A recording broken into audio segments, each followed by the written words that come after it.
from everlasting to everlasting. Yeah. Oh, from everlasting.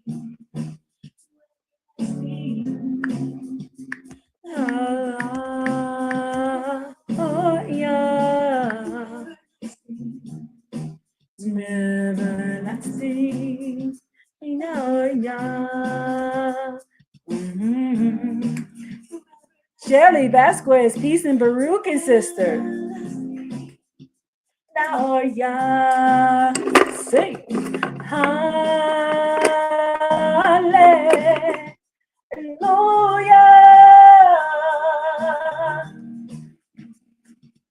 Hallelujah.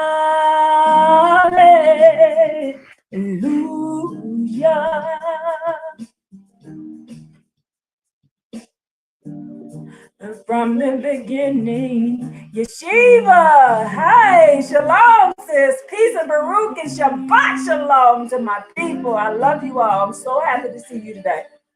The nations in the palm. Raise your hands and give thanks to the Most High Yah. He deserves it. Sun and moon and stars, heaven above and earth below, the tides of the sea and the direction. Hey, Stephen. Oh, hey, Stephen. Peace and Baruch and Shabbat shalom. The servant you have made me. And my only desire is to follow thee from everlasting to everlasting. From everlasting to everlasting, thou art Yah. He's the beginning, the end, the first to the last. He is everything. Without him, there is nothing. Without Yah. So today is the set apart day. The Most High Yah said, keep the day set apart. For people who are new here, we are Yah only.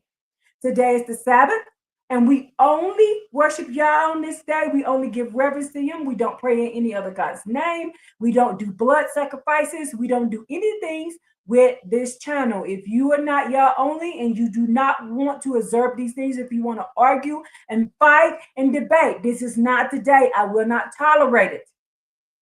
Today is Yah's day. It's a set apart day, and this is what we're supposed to do. It's not a discussion today. Today is all about serving him and giving him praise. If you want to do that on Sunday or the other days, then you can. But today is Yah's day. Let's keep it about him. Okay? If you have any questions or anything like that, you can ask them. But as long as it's Yah centered, we don't want to hear about any demigods, no religions. We're not in religions. We're law-abiding Hebrew Israelites who are keeping the Sabbath day pure. That is what our goal is. That's what we're going to do. The Most High Yah says in Isaiah 44, this is a sign between me and you. What is the sign between me and you? What is the sign? We will honor Yah and him only. That's the sign. So let's keep it that way. Now, today we're going to be talking about Yah's mercy and what we need to do to be redeemed. As you can see by the title, Torah is Yah's mercy. And I want to thank my brother, Stephen. I want to thank my brother, Mr. Real Talk. And I want to thank Melissa Yasharel, my sister, Melissa Yasharel. Why? Because without them, I couldn't have finished this. Yasharel testimonies. Yes, actually, I totally agree with you. This is Abba Yahs, Abba Yahu, Yom Baruch Yahu. Hallelujah. Yes, Yasharel testimonies. Yes. So because of their teachings, this teaching came together because Yah gave me a teaching yesterday, but something about it didn't feel complete. And then Brother Stephen, young Brother Stephen, popped up on my right when I was writing the class out that Abba wanted me to teach. Young Brother Stephen popped up on live yesterday on the prep day, and it was the completion of that because I knew something was off, but I couldn't figure out what it was. And so we need each other. We need each other. Melissa says we are puzzle pieces for each other to complete. And so one thing she says, one thing I say, one thing Mr. Real Talk say, one thing Steven say, one thing Josh say will trigger something. I did a whole teaching because I watched Joshua the Levite one video, and it took it. And when I saw what he said, I was like, wait a minute. You see what I'm saying? So we need each other because it triggered some information in my mind. So Yah is merciful. He is loving. Young Steven showed us this yesterday. So first we're going to play Young Steven's video. And I call him young. He's grown, y'all, but I call him young because he is younger than my youngest child. So I call him young, but he ain't no youngin', but he's a good one. He's a youngin' but a good one. Okay? Y'all country folks, y'all know what that means. He's a youngin' but a good one. But let's go. I've already prepared this for because y'all, I didn't sleep good. I was so excited about this. I was so excited about this teaching today. So there's Melissa's, there's Mr. Real. I got it set where I needed to be. And then Young Stevens. Let's go with Young Stevens first. Yes, you're still the baby in the group. He's a baby in the group, but yes, he is necessary. He is necessary.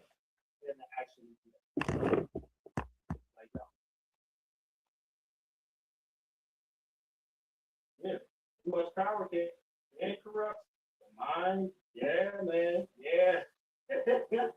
Proverbs 35, yes, sir. Too much power can do that to you. Can you hear it? If I need to, I turn it up. We were created for balance. Like we wasn't created to have too much of this or too much of that.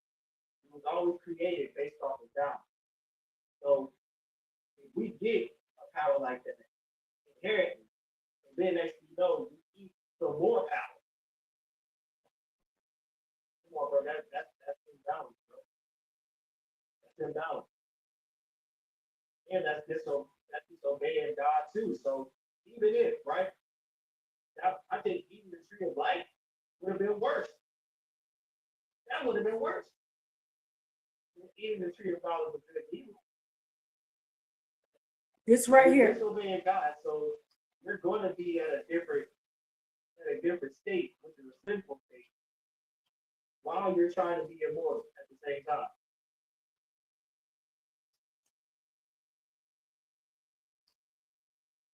Did you hear what he said? Now, Stephen said something that was so profound that made me understand totally the garden. Made me understand totally. So it made me understand Genesis 3, and it made me totally understand Genesis 9. Oh, y'all, when it went off in my mind. Genesis 3, when they were getting kicked out, and Genesis 9, when the Most High Yah reset the earth. It made me totally understand that. Why? Because he said something so profound. Stephen did. What did he just say? He said that there was a sound confirmation. This thing just jumped off the table. Yeah, this thing just jumped off the table. I can't make this up. It literally just jumped off the table. Okay. So Stephen said that if we had had the tree of life, the tree of life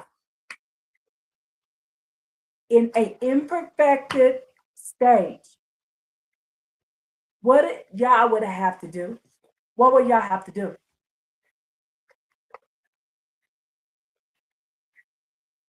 He would have had to destroy the whole earth. Do you see that? You're like, what? What do you mean he would have had destroyed the whole earth? Think about Lucifer and the angels who fell. Think about them. The only choice that they had was to die once they sinned. Do you see what I'm saying? Can you see it now? The only choice they had was to go down to earth and die like men. Let's go read Psalms 82. Psalms 82. Let me put my glasses on. Now, in your book, it may not say this. Get it? Yes. See, Stephen got it. He said 100. If we had eaten the tree of life and sinned, which we didn't. We ate the tree of the not of knowledge. So we ate the tree of knowledge and we sinned. And the Most High Yah's mercy was to send us away from the tree of life. Because if we had turned around and ate the tree of life while we were in the sinful state, he would have had to destroy everything. I pray that y'all got that. I pray that y'all get this. Do you see how merciful he is? And he's been merciful so many times. In so many ways. I'm going to prove it to y'all today. I'm going to prove it to you today. And you're going to be like, what? Do y'all realize that Yah's Torah was redemption? Yah's Torah was the redemption from where? And Melissa made me see that. Melissa made me see this. Yah's Torah was the redemption for what happened in the Garden of Eden. Woo! Y'all I was so excited I couldn't even sleep. I was so excited to teach this, I couldn't even sleep. Y'all might have got this teaching at 1 o'clock in the morning if I wasn't patient. 82, and then I'm gonna keep him playing because he's going to say something else more profound. And I don't think he realized what he did. When I watched it, my brain was exploding. My brain was like, oh. That's why when you was doing the video, when I heard it, I was like, I'm not gonna say anything. Y'all told me just be quiet and listen. And so I was quiet and I listened. And he was like, this is what I need them to see. What he did for us. He saved us from destruction by sending us out of the garden. You better thank him for what he did. Okay. Ooh, y'all.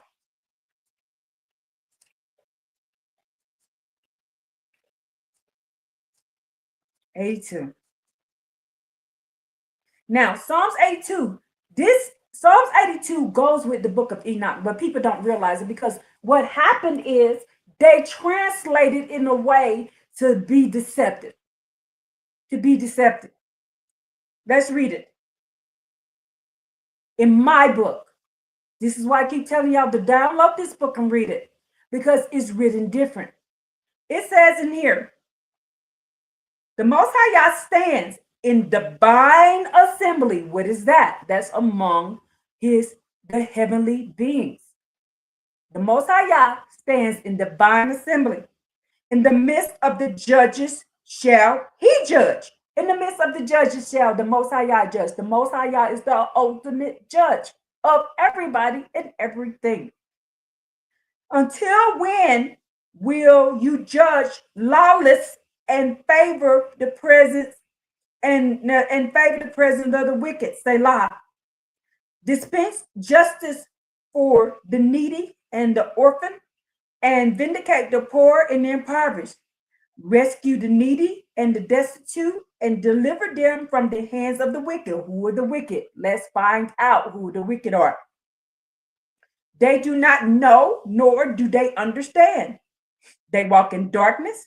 All the foundations of the earth collapse. Why? Because these who is the day that walk in darkness and do not understand? Why? Because they have spirits. They don't have a soul. They don't understand human suffering. They don't understand it. They don't get it. All they care about is, I want this.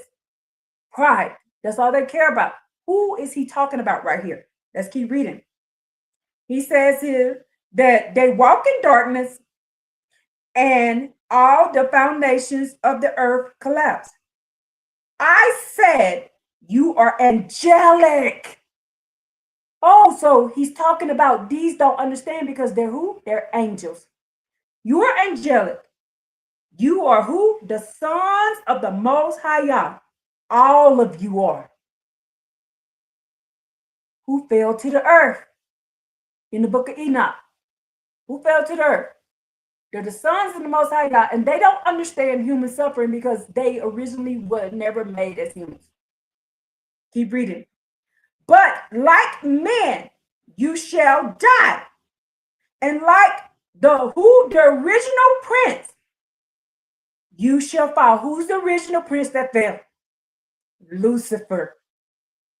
Arise, O Most High Yah, judge the earth, for you shall seek your inheritance among all the nations. Now, this is Psalms 82. It proves that they're here on earth and that they will die. Now, they do not get to live. It says they're going to, he says, the Most High God says he told David that they're going to die like men. They don't get a second chance. Once they made the decision that they made, they don't get a second chance. Do you see the mercy that the Yah gave us that he did not give them? That's the first mercy that he gave to us. That's the first mercy that he gave us. What's the first mercy that Yah gave to us? He gave us a choice. And they didn't have a choice. They had to either stay with him or die. And the Most High Yah gave us a choice. He's a loving God. And you need to be grateful and you need to be thankful to him for being that way. The choice is the blessing. It's the baruching. It is the mercy. So if you eat from the tree of life while disobeying the Most High, what does that look like, right? Impurity.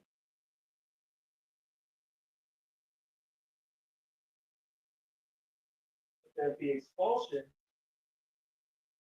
right? The expulsion separates humanity from the tree of life. It says, forcing them to go through life's challenges to achieve true spiritual understanding, not through an immediate, easy immortality. So the most powerful, like I said before, you would rather have us go through, you would rather have us go through the consequences, to prevail in those consequences. So that way we can understand good and evil more, right? That way we can understand good and evil more, and we can be able to come to a choice, either life or death, right? Deuteronomy 30. So when it comes down to it, this is what he chose to do because he thought that it was more beneficial for us to go through that than to be chaotic with immortality. You know what I'm saying?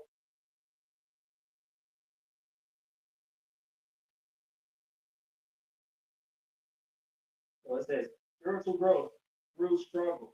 That the expulsion isn't a punishment, but a path for spiritual development, where learning from failure and choosing good becomes essential, a process teaching at in the Torah. That's that's the nature of knowledge. The knowledge of good and evil means understanding both the spiritual and the mundane, the good and bad, including emotions and experiences, a broader scope than just moral judgment. Okay? Now, Genesis 37. I was just going to get to it. Genesis 37. It says, the eyes of them both were open, and they knew that they were naked. Focusing less on literal nakedness and more on gaining a new, often painful awareness, wisdom of good and evil, shame and separation from God. It says, losing innocence but gaining initiative with action like sowing fig leaves representing self-consciousness and flawed attempts to cover up.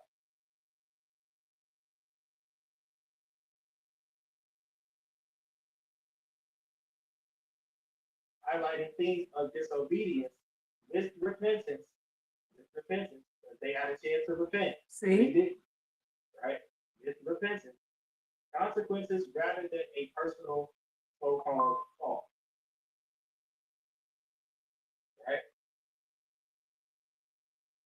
believe it was personal. Okay. They personally sinned, so now they personally fell by nature. They fell to a sinful state from innocence.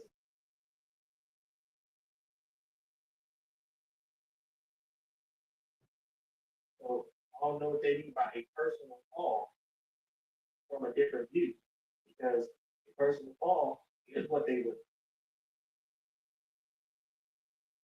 because loss of innocence slash gain of wisdom. Because before they were innocent, after they gained the knowledge of good and evil, like God, right? Like God, leading to shame and self awareness, naked.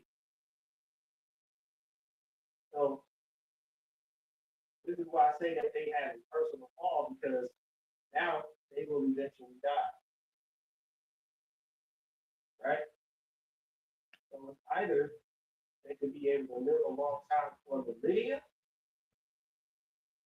before, or they couldn't die. You know what I'm saying? Because death, eventual death was a punishment.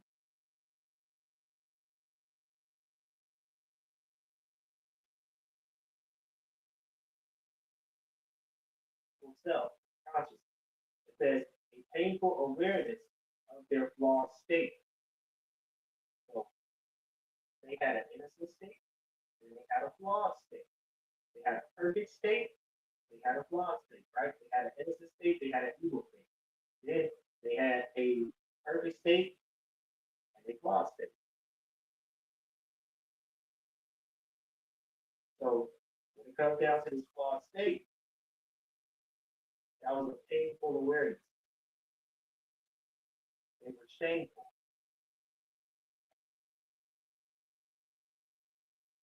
All of this is deep as fuck. It's deep within itself, bro. Like we still don't feel good to this day if we doing something evil. Mhm. Think about that for a second. Like anytime I know somebody else is doing sin, right? But right, I don't fuck around and found out. Exactly, exactly. I don't fuck around and found out, bro. Like this is crazy, bro. This is crazy. It's like we got a choice between life and death, regardless. Still, is today this world. Right. Now, do you hear that? There's a choice between life and death in the garden, and it's still the same in this world. When he said that, I was like, boom, mercy. My brain said, there's the mercy, the choice. There's the mercy, the choice. Now, let's go to Mr. Real Talk. Now, these all people did this all different, but they all on different dates, but they all go together. Now let's listen.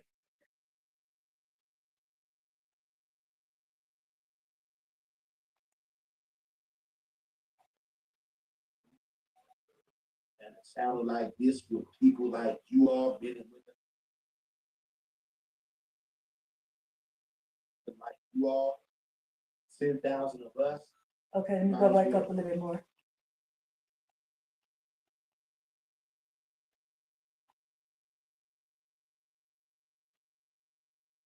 This is heavy, y'all.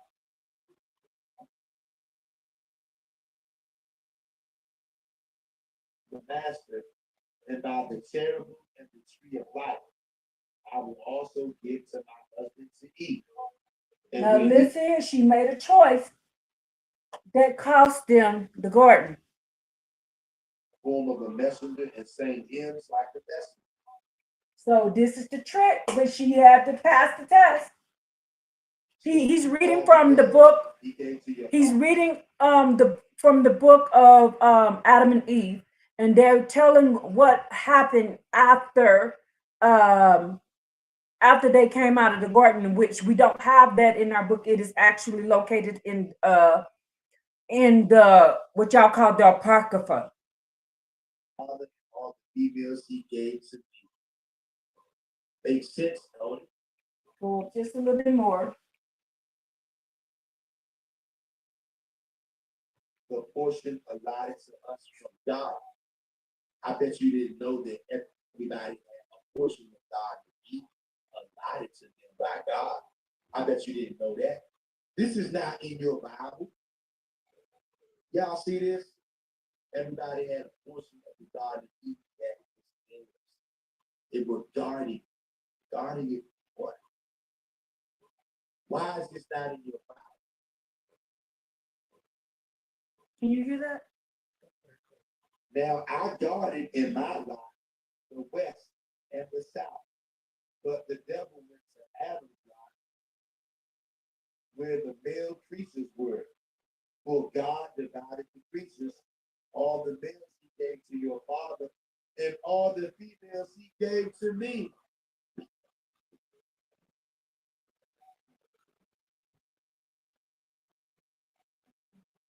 Did you hear what I just read?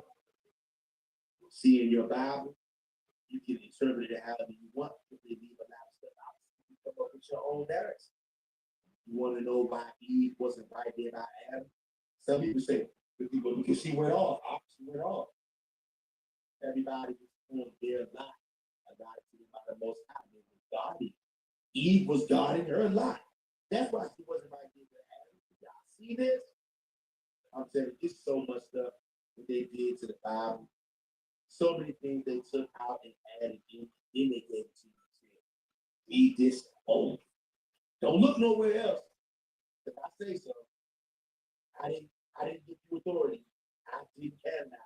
Here's the book that I canonize. Read this and this only. Or God's gonna get you. See that? I'm talking to somebody out there today. For God divided the creatures, all the males he gave to your father, and all the females he gave to me. Now, you hear this right now. Now, this is very important that you hear this. Now, Eve had authority. Eve had authority. Now, it's very important that y'all hear this. He had authority. They had 50-50. She had authority. He had authority. Now, I want y'all to listen to the punishments after he reads this. Chapter 16. And the devil spoke to the serpent, saying, rise up, come to me, and I will tell you a word whereby you may have profit. And he arose and came to him. And the devil says to him, I hear that you are wiser than all the beasts. And I have come to counsel you. Why do you eat of Adam's pears and not of paradise? Rise up, and we will cause him to be cast out of paradise, even as we were cast out through him. The serpent says to him, I fear lest Yahweh be angry with me. The devil says to him, do not fear, only be my vessel, and I will speak through your mouth words to deceive him. Y'all hear this? Chapter 17. And instantly he hung himself from the wall of paradise. And when the messengers ascended to worship God, then Satan appeared in the form of a messenger and sang hymns like the messenger. And I bent over the wall and saw him on the messenger. But he says to me, are you Eve? And I said to him, I am. He said, what are you doing in paradise? And I said to him, God sent us to guard and to eat of it. The devil answered through the mouth of the serpent, you do well, but you do not eat of every plant. And I said, yes, we eat of all, save one only, which is in the midst of paradise, concerning which God charged us not to eat of. He said to us, on the day on which you eat of it, you will die the death. Chapter 18. Then the serpent says to me, may God live, but I am grieved on your account. for I would not have you ignorant. But arise, come here, listen to me, and eat, and mind the value of that tree. But I said to him, I fear lest God be angry with me as he told us. And he says to me, do not fear, for as soon as you eat of it, you too will be as God, in that you will know good and evil. But God perceived this, that you would be like him. So he envied you and said, you will not eat of it. No, give heed to the plant, and you will see its great glory. Yet I fear to take off the fruit. And he says to me, come here, and I will give it to you. Follow me. Follow me. Who else do you know that tells people to follow me? Sounds familiar? Chapter 19. And I opened to him, and he walked a little way. Then turned and said to me, I have changed my mind, and I will not give you to eat until you swear to me to give also to your husband. And I said, what sort of oath would I swear to you? Yet what I know, I say to you, by the throne of the master and by the cherubim and the tree of life, I will also give to my husband to eat. And when he had received. Okay, so you hear that she took an oath. She took an oath. And because she took that oath, once she realized that she was wrong, she had to do it. This is why Yah in the garden, she see this. This is why Yah tell us, do not take oaths with anybody else, because once you take that oath, you are required to do it. The angels in the book of Enoch, they had a conversation before they came down. They just didn't come down. They had a conversation and they signed a contract. They said, you know, if we're going to do this, we're going to get in trouble. Take an oath that you are going to do it, because once they took the oath, that was it. It was over for them. Once she took the oath, she was required, because she didn't. See how Lucifer was? Lucifer knew that if he get her to take the oath, then she would have to go take Adam down too.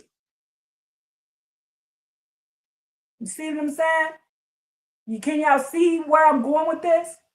Now, this is how Yah is going to save us. Yah is going to save us through oaths. Do you see the mercy? Just like we got in trouble over an oath, he's going to save us through an oath. Do you get it now? Can y'all see where this is going? Just like we got in trouble over an oath, we're going to be saved over an oath. We got kicked out of the garden over an oath. We're going to be saved. Please, can y'all see where this is going? What Yah is showing me? And this is why we need the Torah. This is why we need it. It is necessary. It is redemption. This is how we're redeemed. We failed over an oath, and now we're going to have to be redeemed over an oath. Can y'all see it now?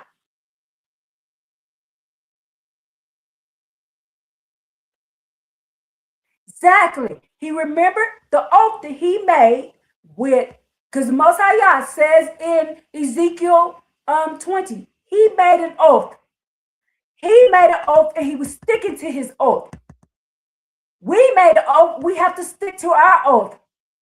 We made an oath for death, and then he gave us an oath for life. What is the oath for life? The Torah. Do y'all get where this is going? The Most High, I can't wait to read this. Let me let him finish, because I'm so excited, y'all. I'm so excited because I'm so excited. Let's just do it. He went and poured on the fruit of the poison of his wickedness, which is thus the root and beginning of every sin.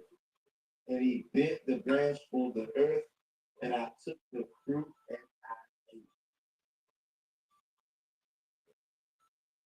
Do you hear this? I'm gonna read one more chapter, chapter 20, and I'm gonna let y'all go.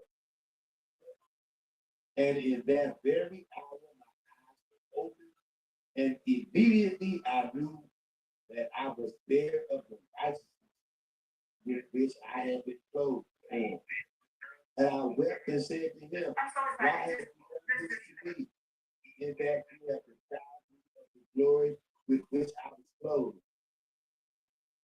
But I also wept about the oath which I had sworn.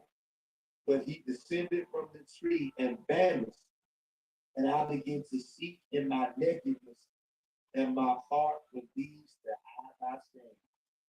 But I found none. For as soon as I had eaten, the leaves showered down from all the trees in my park, except the fig tree only. But I took these from it and made for myself a girdle, and it was from the very same plant of which I had eaten. Y'all hear this? Do y'all hear this? So those trees, those leaves hang out with those leaves die. That's why the leaves hit the ground. As soon as she ate, but she made an oath that she would go and share this with her husband. So imagine that. That's not even right. See, in the Bible, they left out stuff and added this stuff so they could control the narrative. Okay. That's why so he caught that she made an oath. Let's go here. Now, what did the oath do? And I'm gonna read y'all comments, y'all, and I'm gonna let you go. This is crazy. Kenny Davis says, wow, like little bow wow. Tessa Yahs says, she admitted and repented. They didn't want us to know she took responsibility just like David. Okay, let me go back a little bit more. Because now, what did her realizing her oath did? What did it change? Now, Good and to serve God only. Okay, yes. Go back a little bit more. I don't know why it moved down. Maybe I dozed off. Myself, and I will have rest from my complaint. Do y'all hear this? There was the tree in the garden that oil used to come out of. Do y'all hear this? The oil of life. Y'all, listen to this. Chapter 10. Then Seth and Eve went toward paradise, and Eve saw her son and a wild beast assailing him. And Eve wept and said, woe is me, if I come to the day of the resurrection, all those who have sinned will curse me, saying, Eve has not kept the commandment of God, and she spoke to the beast. You wicked beast, do you not fear to fight with the image of God? How was your mouth open? How were your teeth made strong? How did you not call to mind your subjection? For long ago you were made subject to the image of God. Then the beast cried out and said, did you hear this? Here is Eve reprimanding the beast, and now a beast is getting ready to talk back. Y'all hear this? Do you hear this? Eve is talking to a beast who was attacking her son, and the beast talked back. Then the beast cried out and said, chapter 11, it is not our concern. Eve, your grief and your wailing, but your own. For it is from you that the rule of the beast have arisen. How was your mouth open to eat of the tree concerning which God enjoined you not to eat of? Do y'all hear this? Here Eve is trying to tell off this beast, and this beast said, who you think you talking to? This is your fault. Do y'all see this? Do y'all see this? And go ahead, guys. That's crazy. Animals don't talk in the Old Testament. They told you that animals do talk. That donkey talked to Balaam. So what do you mean animals don't talk? It is not our concern, Eve, your greed and your wailing, but your own. For it is from you that the rule of the beast has arisen. How was your mouth open to eat of the truth concerning which God enjoined you not to eat of? Can you imagine? You try to verbally reprimand a beast one time your child, and then that beast rebukes you for the wickedness that you've done, and lets you know the only reason he's able to attack your son is because of the wickedness that you did. This is your fault. Can you imagine an animal telling you that, family? On this account, our nature has also been transformed. The animal is telling Eve, because of what you did, not only did you transform yourself, but our nature as well has been transformed. Now, therefore, you cannot endure if I begin to reprove you. Did you hear this? Wow. Wow. Verse chapter as well. Then Steph speaks to the beast. Close your mouth and be silent, and stand off from the image of God until the day of judgment. Then the beast says to Seth, behold, I stand off from the image of God. And he went to his lair. Wow. Chapter 13. And Seth went with Eve near paradise, and they wept there and prayed to God to send his messenger and to give them the oil of mercy. And God sent the chief messenger, Michael. And he spoke to Seth, man of God, do not weary yourself with prayers and entreaties concerning the tree which flows with oil to anoint your father Adam. For it will not be yours now, but in the end of the time. In the end of the times. Then will all flesh be raised up from Adam until that great day. All that will be of the holy people. Then the delights of paradise will be given to them, and God will be in their midst. So Yah's going to come back and live with us. He's going to be back in our midst. We're going to get paradise back. We're going to get the oil from the tree of life. Then on Judgment Day, okay? So on Judgment Day, they didn't tell us that. They took it out of our book. Michael came down and told them, y'all got to go through all of this.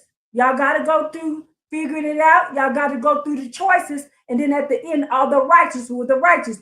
Those who chose the law, chose to follow the law, chose to follow Yah, and chose to serve Yah, and chose to conquer sin. I'm going to prove to you these things, that there was a mercy, and then Yah, all this is about us choosing how to conquer sin.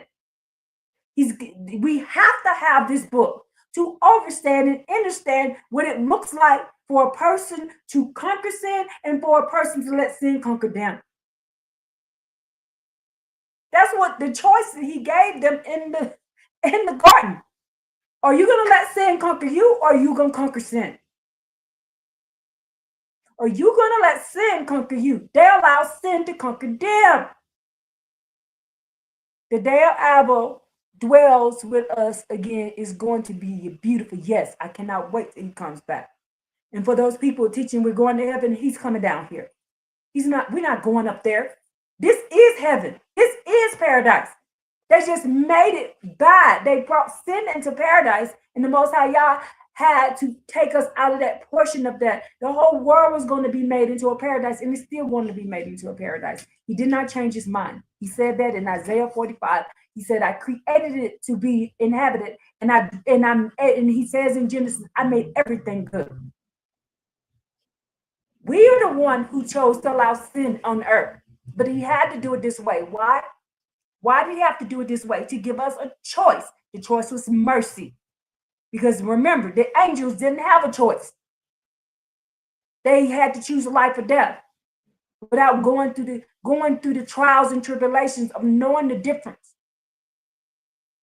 They automatically knew what evil was.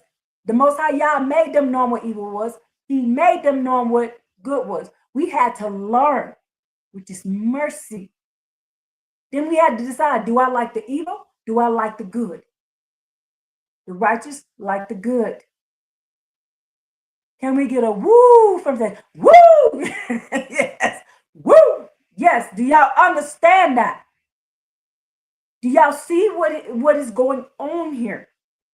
The choice is mercy, and you need to be grateful and thankful that he didn't, number one, like Stephen said, that we didn't eat the tree of life. Be grateful that we didn't eat the tree of life. He says the tree of life is immortality. David is supposed to be our king forever in the last day. Yes, he earned it. He earned it. I'm going to be talking about David today too. He earned it. He didn't let his sin conquer him. He conquered sin.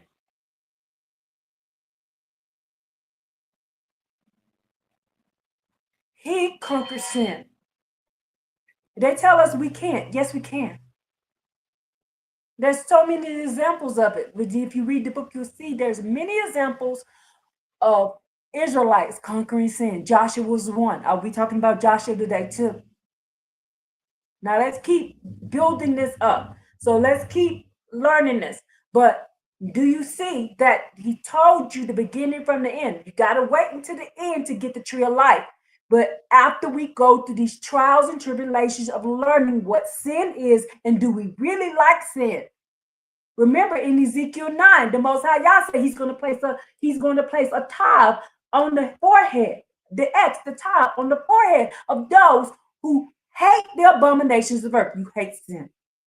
Those are the righteous people. But you got to know what sin is. How do you know what sin is? Unless you read the Torah, which is redemption. Do y'all get it now? And then when you read the Torah and you put the Torah into act, that's how you are redeemed. When you put it into motion, when you put it into your life, when you walk it, when you talk it, when you sing it, and when you pray it, now you have been redeemed. Redemption was always given to us. We just have to figure it out. I told you, Yeshiva, I was going to tell you how you were saved. We were saved in the beginning when he gave us Torah. Torah was always there. He gave it to Enoch. He gave it to Noah. He gave it to Abraham, Isaac, and Jacob. He gave it to Shem. Redemption had already began when we walked out the garden. Let's finish this. They repented. They don't want us to know that Adam and Eve repented and they didn't need a savior to die for them to do it. They didn't want us to know, so they took this part out. And they will no longer sin before his face, for the evil heart will be taken from them, and there will be given them a heart of understanding, the good, and to serve God only. Wow. Let's play that again. It's Yah only. We are Yah only for a reason. Michael said to Adam and Eve, this is why they took it out. We are Yah only. In judgment, then the beast says to Seth, behold, I stand off from the image of God, and he went to his lair. Wow. Chapter 13. And Seth went with Eve near paradise, and they wept there and prayed to God to send his messenger and to give them the oil of mercy. And God sent the chief messenger Michael, and he spoke to Seth. Hey, Mr. Real. Seth, man of God, do not weary yourself with prayers and entreaties concerning the tree which flows with oil to anoint your father Adam. for it will not be yours now. But in the end of the time, In the end times, then will all flesh be raised up from Adam until that great day. All that will be of the holy people. Then the delights of paradise will be given to them, and God will be in their midst. And they will no longer sin before his face. For the evil heart will be taken from them, and there will be given them a heart of understanding, the good, and to serve God only. Wow. Wow. So now the book of the life of Adam and Eve is telling you that when Seth and Eve prayed, Michael showed up and told them what? Serve God and him only. It sounds like in the book of the life of Adam and Eve that God only is being pushed. Do y'all hear this? If you see it, let me know. say what you gotta say. No, that's what they mean. No, sure. Y'all. Thank you. It says in the book, y'all own Yes. Now you see? original text. Yes. Understanding the good and to serve God only. But you go back to your father, for the term of his life has been fulfilled, and he will live 3 days from today and will die. But when his soul is departed, you will behold the awful scene of his passing. Chapter 14. Thus spoke the messenger and departed from them. And Seth and Eve came to the hut where Adam lay. And Adam says to Eve, Eve, what have you worked in us? You have brought on us great wrath, which is death, lording it over all our race. And he says to her, call all our children and our children's children, and tell them the manner of our transgression. Wow. Now, this is a part of the job of teaching. Now, this is going to be threefold this teaching today. What did Adam tell Eve she had to do? She had to teach. This is why in the New Testament they teach you that women ain't supposed to teach. Adam told her she's supposed to. Teach. Did you hear that? I'm going to prove to you a lot of stuff today. I'm going to show to you a lot of stuff today. He told her she had to teach. Christianity teaches us we got to be quiet. Why? Because if we teach the children Yah's laws, teach them how we screwed up, teach them how we sin, what happens to all the world? We get saved. But if the daughters be quiet, then the world stays in chaos. So that's why they teach us to be quiet. Adam told her to go teach. He says, gather all our children and go teach. And Yah tells us to do it again.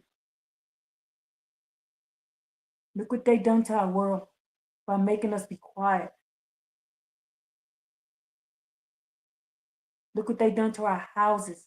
Look what they done to our homes. I'm going to prove to you a lot of stuff today. By being a Christian, by being a Muslim, by being any of these things, you're violating the order. Yeah. I'm going to prove to you this. It's bigger than this is all bigger than what y'all realize was going on here. By keeping us quiet, keeps chaos in the world.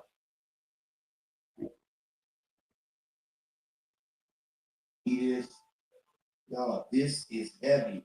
And that's chapter 14. Okay, look. We're going to stop it right there. Okay, now you heard that part. Now, I'm going to read this and then we're going to play Melissa's. I'm going to read this. I'm going to read these verses And then when we get down to Exodus, then I'm gonna play with Melissa's, and then I'm going to read to you. So now I'm going to show you the mercy. First, we're gonna start in Genesis 3:16. Get your books out, Genesis 3:16 through 17. I'm gonna show you mercy through Yah's decisions. Yes, even in modern day, Israel women teach across all sectors. Mr. Real says, peace and Baruchins, Tasiyah, peace and Baruchins to everyone in the chat. I can't stay long, just wanted to greet you and all in the name of Yah only. Love y'all. We love you too, Mr. Real. Peace and Baruchins to you. Stay safe today. Shabbat Shalom. Um, Yeshiva says, Shalom, Mr. Real Talk. We ain't even been out here long. Everything's already mind blowing. Boom! I am glad y'all learning. I'm glad because I was so excited about this teaching, y'all. I could barely. I kept waking up. Is it time? I kept waking up. Is it time? And then it says, Shelley, Mr. Real Talk, Shalom, peace and Baruchas to you as well. I love you, brother, too. We love you, y'all. We love y'all, and we love our brothers and sisters on here. Peace and Baruchas to you all. And Stephen says, much love, bro. Real, Mr. Real Talk. Salute, kings. Salute, yeah. Salute my brothers and my sisters. Our set apart family. We need each other. See, I needed Stephen's information. I needed Mr. Real's information, and I needed Melissa's information. And it tied in together what y'all was trying to show me yesterday. I was like, because when I did it, I didn't have Genesis on here. I didn't have Genesis on here. It didn't dawn on me how Genesis impacted all of this. So I pray that you all see where Yah has led me down the road to see where we are today. But everything Yah did was mercy, y'all. Everything, kicking us out the garden was mercy. Coming to different people was mercy. So let's learn the mercy, and then we're going to learn how we can conquer sin. Today, Yah is going to teach us how to conquer sin, what he gave us, the tools he gave us. And we're going to also learn that the choice is a baruch, not a punishment. The choice is a baruch, not a punishment. Mr. Real said, we all connect and feel blessed and privileged to know you all. He says, I'm blessed and privileged to know you all. I'm blessed and privileged to know you all. I couldn't do this without you all. I couldn't. The circle could not be complete without you all. We need each other, and that's why they keep us separated. But Yah did something so amazing. He made the internet, and now we're connecting on a spiritual level. And soon we will be in paradise together.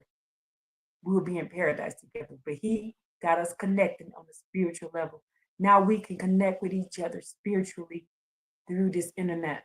I feel free and I feel at peace now, knowing that the Most High Yah kept his word to Abraham, Isaac, and Jacob. How do I know? Because Isaiah 44 said they're going to be us. We're going to be his witnesses, and we're going to testify. We're going to testify on his behalf. That is Yah only. He's the first, the last, the beginning, and the end. We're going to testify that he did it all along. And we're going to testify that he was here from antiquities until now. And we're doing it. And we're here. All praises to Yah for being an Elohim who kept his word. Isaiah 44 is coming to pass right before our eyes. We were the ones chosen in antiquities to preach Yah on. Thank you, Yah, for allowing us to do this. And we love you, hallelujah. Now let's learn. I feel the same way, brother. I am blessed to know you all. Our praises to the Most High Yah, him alone. Y'all, do you know who we are? We're the people, we're the seed of Jacob, that the Most High Yah talks about in Isaiah 44. We're his witnesses, he said. We're his walking, talking witnesses. Let's keep learning. So let's read Genesis 3:16-17. No, let's go up and read because we need to find. I want to go up and we're going to read the punishments. 14. And the Most High Yah said to the serpent, because you have done this, accursed are you beyond all the cattle and beyond all the beasts of the field. Upon your belly you shall go, and dust you shall eat all the days of your lives. I will put enmity between you and the woman, between your offspring. Do you hear this? The Satan, the snake, Lucifer, has offspring. He says, between your offspring and her offspring. Does it read like that in your book? He says, this is what the Most High Yah look. Her offspring will pound your head, and your offspring will bite her offspring's feet. That's what it says in my book. He said, her offspring will pound your head. Who does this? Who does Lucifer represent? He represents walking, talking sin. The Most High Yah says to the serpent, the wicked one, the children of Eve are going to pound your head. How? We're going to beat sin. We are going to beat sin. And you, sin, will bite the heels of the children of Eve. Y'all see it now? Now, we're going to beat sin. The Most High Yah says we're going to beat him. We are going to win. We are going to beat sin. Let's keep reading. Now, to the woman, the Most High Yah said, I will greatly increase your suffering and your childbearing. In pain shall you bear children. And yet your craving shall be for your husband, and he shall rule over you. Now, there's an asterisk of something that they left out. Let me show you. There's an asterisk of something that they left out. But what did Mr. Real Talk just teach you by reading the book of Adam and Eve? Eve had authority over her own land. Adam had his own land. They had portions. But because she sinned, now she has to have authority over her. When the Most High Yah gave her authority just like he gave Adam, we had 50-50. He wasn't over her, she wasn't over him. They were guarding their own portion. She was guarding the female, he was guarding the male. She had her own portion. She lost her right at this point in time. But let's see how she gets it back. In the asterisk, it reads over here for 3:16. The new conditions of life that made sustenance the product of hard labor would naturally make woman dependent on a physical strong man. Obedience to the Torah, however, restores her former proper status as the crown that she had of her husband and the pearl of life. You can read this in Proverbs 12:4 and 31:10. What restores her authority is the Torah. When she does what? When she teaches the Torah, it restores her authority that she had in the garden.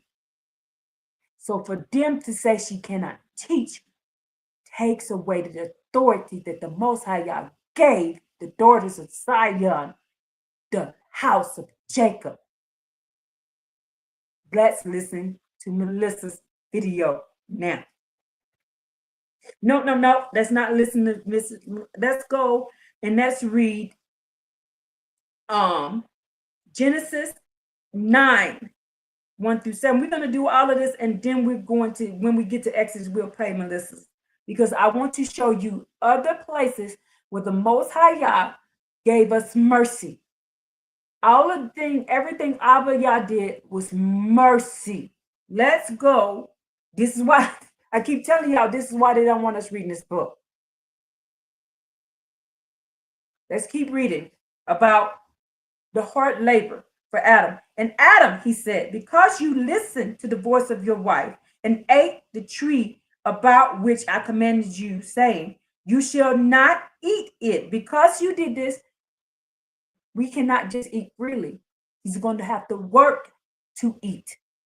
A curse is the ground because of you. Through suffering you shall eat of all the days of your life. Thorns and thistles shall it sprout for you, and you shall eat the herbs of the field. But the only way you can eat it is by sweat of your brow. You shall eat the bread until you return to the ground. This is a foreshadowing that we have to work to get the bread of life, to get water. What does the Most High Yah says about the Torah?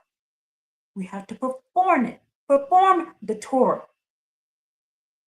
The law of Yah is the bread of life. We have to perform the Torah. Now, you heard this.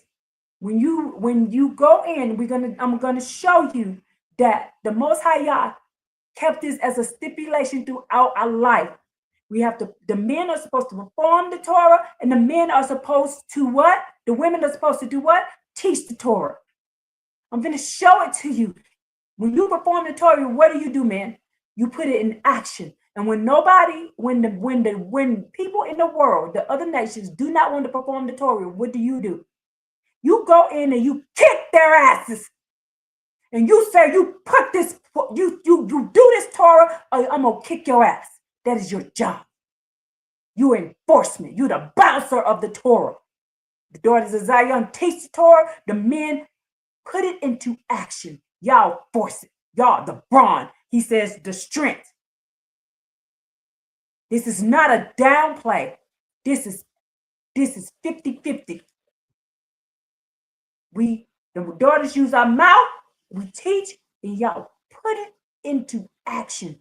You go around and you say, my wife told you that the Torah says this. Why ain't you doing it? They're going to say, you don't tell us what to do. And then what y'all do, y'all put y'all foot in their ass. Make them do it. That's why the mom makes the rules of the house. The children don't do it. She said, I'm going to call your daddy on you. And what do the kids do? Don't they straighten up and fly right? This is the setup that y'all made. This was our redemption. And they took us away from it. They took the setup that y'all gave to us in the garden. This was always going to be the setup. And it's going to go back to this. This is why the Most High Yah says in Jeremiah 31 that he's going to do a new thing in the earth. The thing that was supposed to be in the first place. For those who's teaching this a curse, it is not. It was the way it was always supposed to be set up. Remember, wisdom is a woman. But the man, he's what? He's the warrior.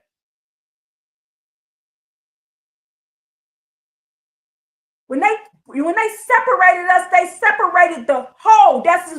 This is the true reason why a man leaves his mother's house and father's house and get him a wife. Because with her sets the law in her heart and her mouth, and with him sets the authority.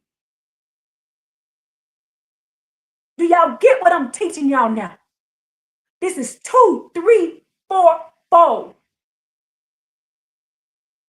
It's the beginning and the end, and it makes everything. And without us doing it this way, there's sin in the world. How do we conquer sin? How do we conquer sin? It takes the daughters of Zion, the house of Jacob, and it takes the children of Israel, the sons of Jerusalem, together as a team. And we rule this world. And they don't want us to do it. And the Torah is our redemption. He gave it to us in the beginning. Yah is our Redeemer. He's our Redeemer. He redeemed us with the Torah. We speak the law, the men enforce it. Do you get this now? And this is why Christianity comes in and says, we don't want women teaching. Keep their mouth closed. Don't have them in this. Don't do this. You keep your authority over the women, over them. Don't let them say nothing. Don't let them sin. But the Most High Yah says, I put the law in the house of Jacob. Who is the house of Jacob? This is why they don't want you to read the books. Don't you understand who the house of Jacob is? Who is the house of Jacob? Who are the children of Israel and who are the house of Jacob? The house of Jacob is the daughters of Zion. The children of Israel is the sons. Do you see this now? Just like in the garden, he gave the daughters of Zion, who is Eve, her portion. And he gave Adam, who were over the men, his portion.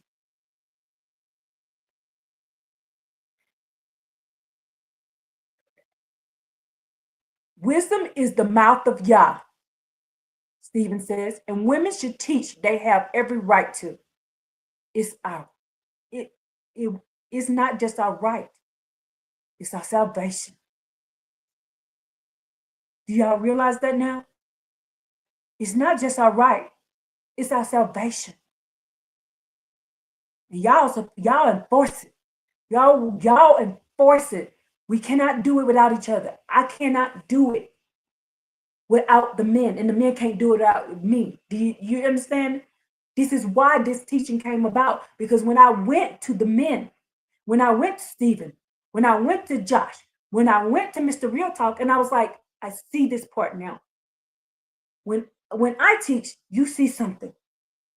When we do it together as a family, authority, this is how Yah set it up from the get-go. And they took that from us. Can you see it now? I pray that this has empowered you. I pray that you can see it. Now let me show you Yah. Let's go to Genesis 9, 1 through 7. So I could not do this. It didn't matter. It wasn't complete until I got Genesis 3 and Genesis 9. Now let's read Genesis 9, 1 through 7. Let's read. Rebuilding a ruined world, the Most High Yah's covenant with Noah. Let's read 1 through 7. The Most High Yah blessed Noah and his sons, and he said to them, be fruitful and multiply and fill the land. The fear of you and the dread of you shall be upon every beast of the earth. Listen. The fear of you. What fear do we have? What hoarded over the earth that we have, that the Most High Yah gave us?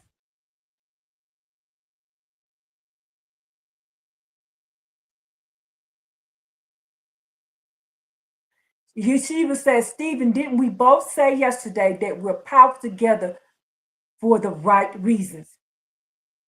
Now listen, the Most High Yah says that the fear of you, fear of who? The fear of who? The whole earth. Now you got to remember who on the earth with us. Who is on the earth with us? The fallen angels. He wasn't just talking about the animals and the trees and this. The fear of you. The fear of you, he said. This is why I said, oh my gosh, Genesis 9 is necessary. Look at this. I'm going to say it again. Verse 2. The fear of you. What did we have with us? Y'all got to remember. You got to remember that Enoch had the law. Enoch taught the law to Noah. And then Noah taught the law to Shem, to Ham, and to Japheth. They did not walk off that boat without that law. That's why they don't want you to read the book of Joshua. When they walked off that boat, they had the law. And the Most High Yah says, the fear of you all, the sons, his sons, and the daughters, because there was daughters born on this boat too. There was not just sons, there was daughters born. They don't want you to know that. You have to go and read the Genesis Apocryphon. Genesis Apocryphon. I know y'all don't know about this book yet. Go read the Genesis Apocryphon. Genesis Apocryphon said there was not just men born on that boat. There was daughters born to grandsons and grandchildren to Noah. And remember, Noah had the law. He was taught to it. Methuselah taught the law. Noah taught the law. Shem taught the law. Eber taught the law. Who taught all of them the law? Enoch. The law has always been. We had authority over the earth. Why it says the fear.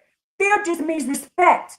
They respected us because we had the law. They don't respect us now because we don't walk in our authority that is in the law.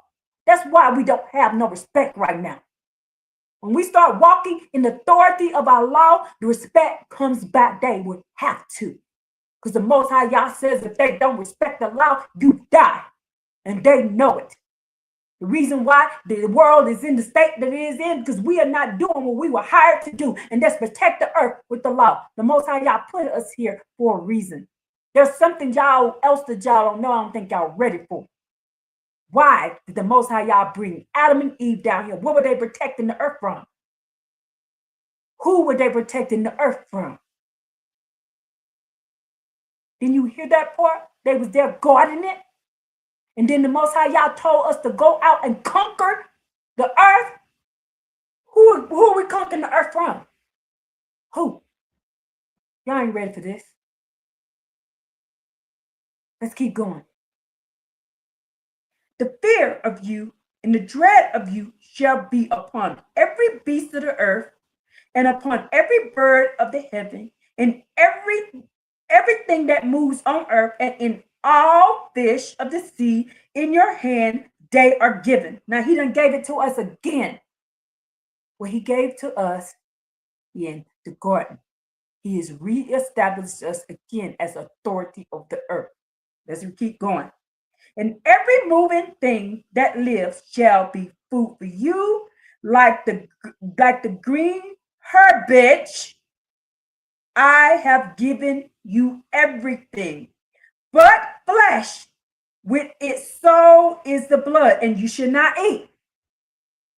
He made sure to tell us that we cannot eat flesh with blood. Oh, I thought that didn't come into Moses. I'm reading to you in Genesis 9 where he says it right here. You cannot eat flesh with blood.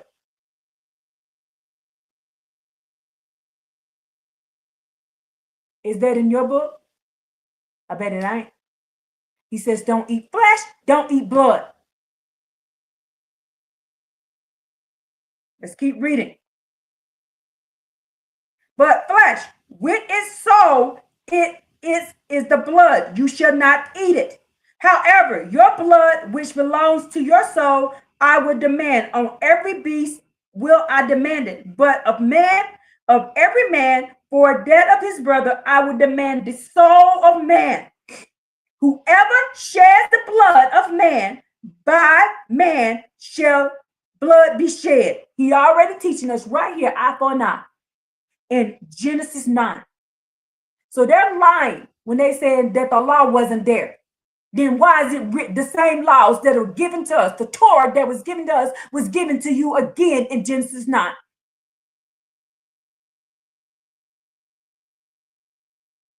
It's the same Torah. There's your mercy right there. Let's keep reading. For in the image of the Most High Yah, he made man, and you be fruitful and multiply, teem the earth and multiply on it. Do you see this now? Genesis 9 was necessary. He reestablished us as the lawgivers. He reestablished us as the lawgivers. When I read this, I was like, oh, the same of law that he gave us in the garden. He reestablished it again with Noah and the 3 sons. See, we have been given Torah all through our lives, from Adam on down. The law has always been there. Do you hear that? Sound confirmation. Sound confirmation. The Torah has always been here. And they're lying, saying the Torah was not. They're lying. Do you hear that? Sound confirmation. They have been lying to us. This is a breakdown of what the Torah is. And he told us, do not eat blood with flesh. Do not do it. He told it to them, and he gave us authority. He said, but if you shed blood, I'm going to require your blood. He said, and the souls belong to me. Do y'all see what's going on here now? Torah was the mercy, and he reestablished his authorities on the earth, the same authority that he gave Adam and Eve. He told them to go out and conquer the earth. If they had been perfect, they would have conquered the earth. But who are we conquering the earth from?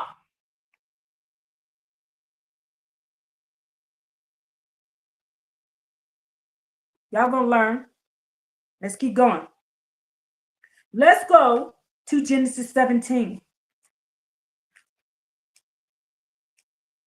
Y'all, when that hit me yesterday, my brain was like, oh, this is why. Let's go Genesis 17, 2 through 8. Let's just read 1 through 8. Listen. When Abraham was 99 years old, and the Most High Yah appeared to Abraham. Let me make sure I get these in order. No. Let's do it in order. Let's go to 12, 1 through 3, because I'm getting out of order with them. Let me make sure I mark this out and do this again. Because we want to go in order. Because let me show you the mercy that he keeps reestablishing it. So since listen now. Now, he gave this authority to Noah and his 3 sons to go and conquer the earth and replenish it. But guess what ended up happening? Same thing that happened in the garden. They all decided, I want to do my own thing. 2 of them decided they wanted to go do their own thing. Ham, Japheth. They wanted to do their own thing. Only one who wanted to stick to the law was Shem. Okay? Y'all see that? Now y'all had to come up, go and do something else. Y'all had to go and do something else. Why? Because we had a choice and they made a decision. They had a choice. Noah's sons, he gave them a choice. He told them what to do. The authority will be in all 3 of their hands. In Shem's hand, in Ham's hand, and in Japheth's hand. But they said Ham and Japheth decided they didn't want nothing to do with that. They want to do their own thing. Shem is the only one. Today is the Sabbath day. Today is the Sabbath day. Today is the Sabbath day. I do not debate on the Sabbath day. So if you want to have a debate with me, you can come back on a different day. This is over on TikTok. They're trying to join in. No, we don't do that. This is about Yah and Yah alone. I'm teaching what he told me to teach. I will not entertain debating. I will block you. Today's the set apart day.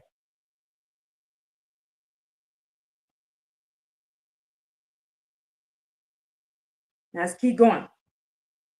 Now they made that decision. So now the Most High Yah had to dwindle it down. Now it's just Shem. Now it's just Shem who is in authority. The Melchizedek line. Who is the Melchizedek line?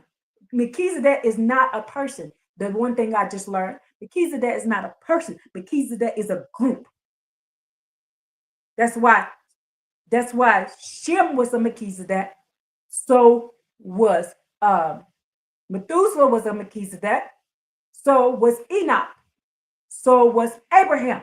So was Isaac. So was Jacob. So was the 12 patriarchs. So was Levi. So was David. They're Melchizedek, meaning they were king and they were priests. Y'all, I've been learning some stuff. When I was like, oh, Melchizedek is not a person. Melchizedek is a people. It's a group. Let's keep going. Oh, I'm sorry. Okay, so let's keep going. We're going to go jump over to 12 and 1, 2, 3. 1 through 3. I'm sorry. If you knew what I knew, it would change how you walk, how you talk. Y'all, it's all about the choice. It's all about the choice. And they told you in Christianity, they taught you that we don't need the choice. That somebody else will take on that choice for you. They cannot. Nobody can take that choice from you. The choice is required to be redeemed. The choice is required to have mercy. The choice is required in order to be saved. You cannot be saved without it. Yes, Yeshiva, it's a priesthood and kinghood. Remember, the Most High Yah says we were royalty in Ezekiel 16. We were royalties and we were supposed to be priests. We're the Melchizedek of that line. The daughters and the sons. Did you hear that? Not just the sons. Let's keep reading. Let's keep learning.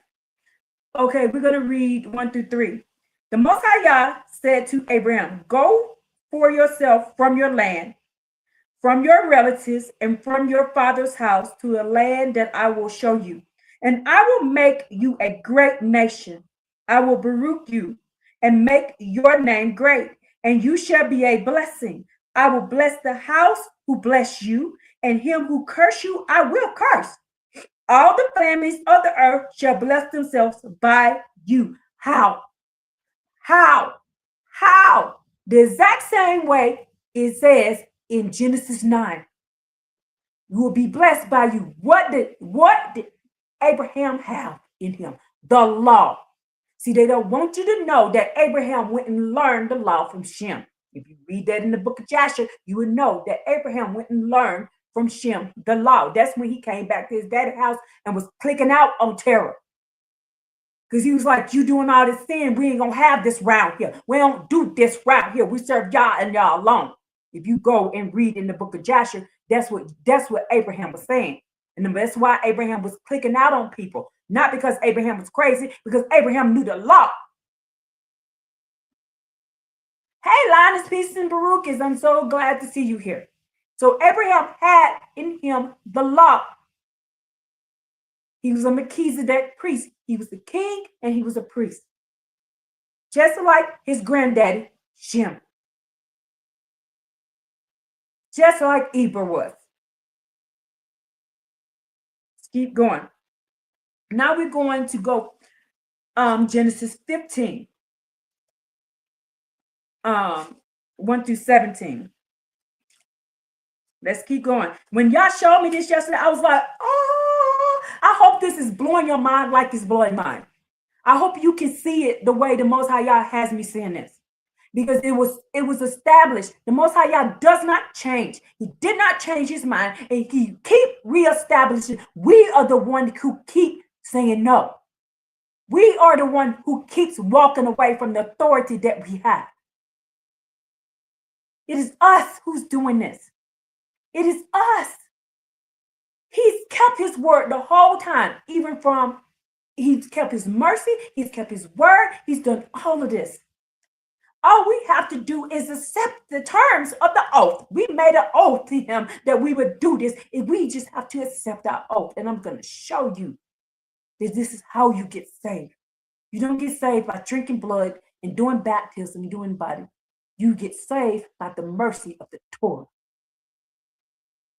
Let's keep going.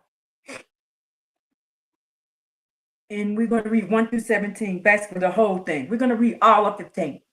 And after these events, the words of the Most High Yah came to Abraham in a vision, saying, fear not, Abraham, I am a shield for you. Your reward is very great.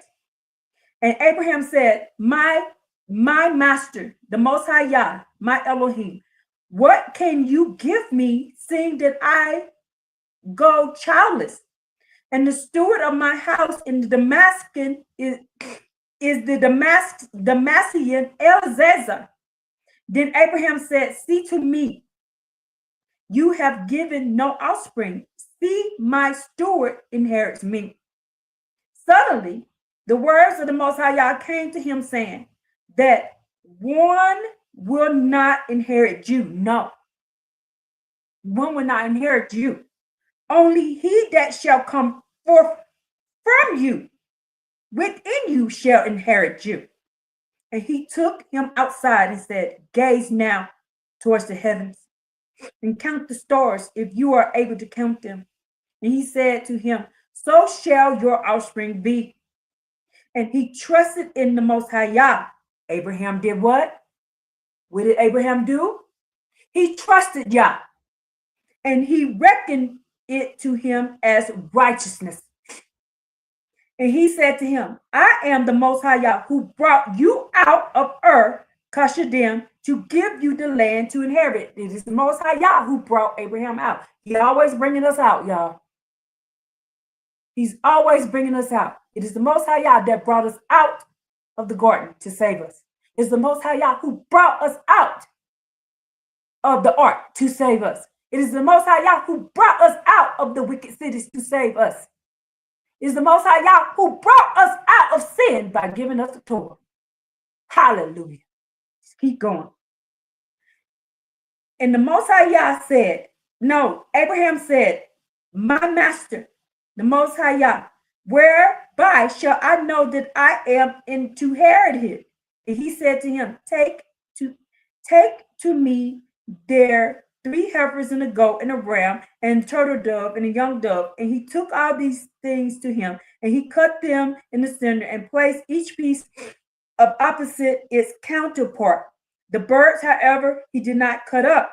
The birds of prey descended upon the carcasses, and Abraham drove them away. And it happened, as the sun was about to set, a deep sleep fell upon Abraham. Behold, a great darkness fell upon him. Now, this is when, in the book of Abraham, that Abraham went to heaven.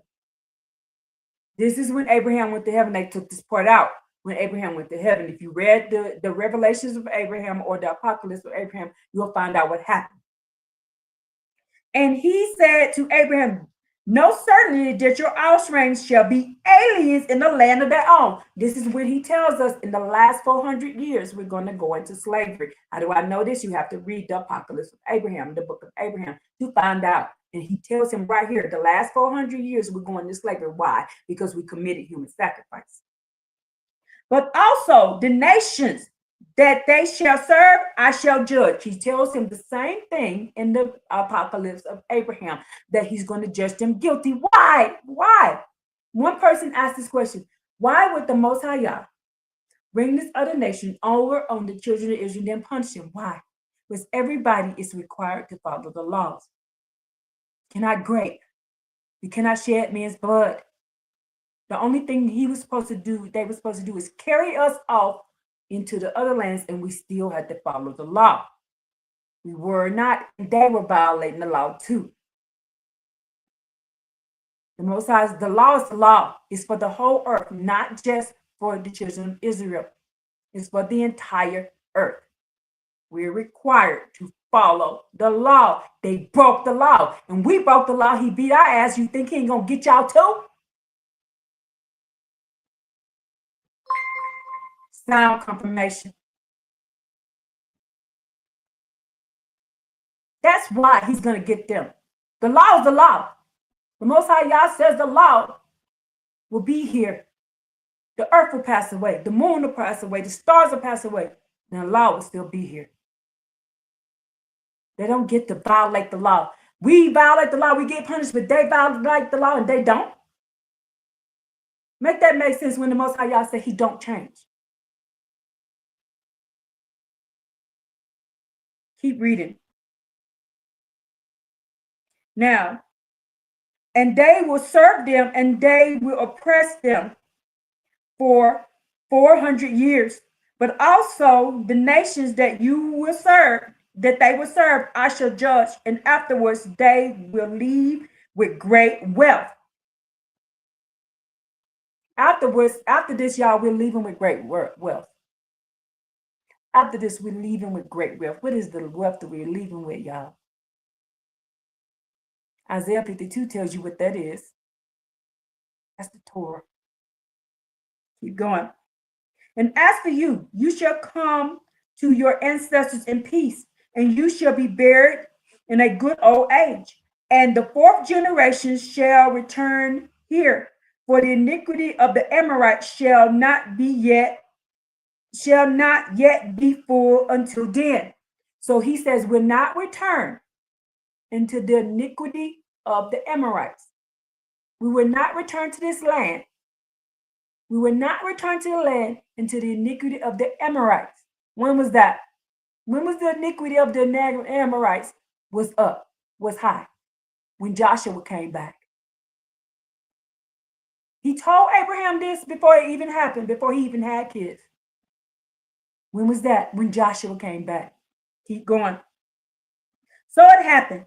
Then the sun set, and it was very dark. Behold, there was a smoking furnace and a torch of fire which passed between these pieces. And on that day, the Most High Yah made a covenant with Abraham, saying, to your descendants have I given this land, for the river of Egypt to the great river, and the Euphrates River, the Kenet, the Kenseh, and the Kedemite, the Hittite, the Perizzite, and the Rephaimite, and the Ammonite, and the Canaanite, and the Gishite, and the Jebusite. All the lands that those people lived on now belong to us. Now, from the river, from the what? From the river of Egypt, which we know that's the Mississippi River, to the great river, which we know that's Pacific River. And we know that the Kenite, the Kenzite, the Kedemite, the Hittite, the Perizzite, we know that is all the way down. We know that's all South America, Mexico, Brazil, and where's the kangaroos at? Kangaroos? Australia. That's all our land. Australia. That's all our land. Now let's jump over to 17. Now this is Yah reestablishing us with the authority and with the Torah. With the authority and with the Torah over the earth. Let's keep going. 17:2. And when Abraham was 99 years old, we're going to read 1 through 8. The Most High Yah appeared to Abraham and said to him, I am El Shaddai. Walk before me and be perfect. And I will set my covenant between me and you, and I will increase you most exceedingly. And Abraham threw himself upon his face. And the Most High Yah spoke with him, saying, as for me, this is my covenant with you, and you shall be a father of multitudes of nations. Your name shall no longer be called Abram, is now shall be called Abraham. For I have made you a father of multitudes of nations. I will make you the most exceedingly fruitful and make nations of you. And kings shall descend from you. Kings shall descend from Abraham. Abraham was a what? He was a minister. He was a priest. And now he has kings. Let's keep going. And he says, and I will ratify my covenant between me and you and between your offspring after you and through the generations, as an everlasting covenant, to be a God of the offspring after your land of, after you, the land of sojourners, and the whole of the land of Canaan, as an everlasting possession, and I shall be a God to them. He told them about the end right here. He says, I'm going to ratify it. Jeremiah 33 tells you how he ratifies it. I'm sorry, Jeremiah 31. How does he ratify it? By placing the law in our heart in Jeremiah 31. He tells you right here, Jeremiah 31, what's going to happen. Now, do you see that? Now, let's go over to Isaac, Genesis 26. He's establishing this authority. Genesis 26. I hope that y'all getting this. If you don't understand what I'm telling you, please tell me to slow down. But do you understand what's going on now? Let's go to Genesis 26, 3-4. Then he tells Isaac, sojourn in this land, and I will be with you and bless you. For to you and your offspring I will give all these lands and establish the oath that I swore to Abraham your father. And he says, I will increase your offspring like the stars of the heaven, and I will give to you your offspring all of these lands, and all the nations of the earth shall bless themselves by your offspring. You hear that? Now, let's go to, where's the other one? Genesis 28. Now let's talk. He's going to tell the same thing to Jacob. Genesis 28, 13 through 15. And behold, the Most High Yah was standing over him and said, I am the Most High Yah, God of Abraham, your father, and God of Isaac. The ground upon which you are lying, to you will I give it, and your descendants. Your offspring shall be as the dust of the earth. You shall spread out powerful westward and eastward, northward and southward, and all the families of the earth shall bless themselves by you and your offspring. Now, he didn't say this again. What do we have that the other nations don't have? We have the law. We have the Torah. Next, go. Now, let's listen to Melissa Israel. Then I'm going to read to you Exodus 19.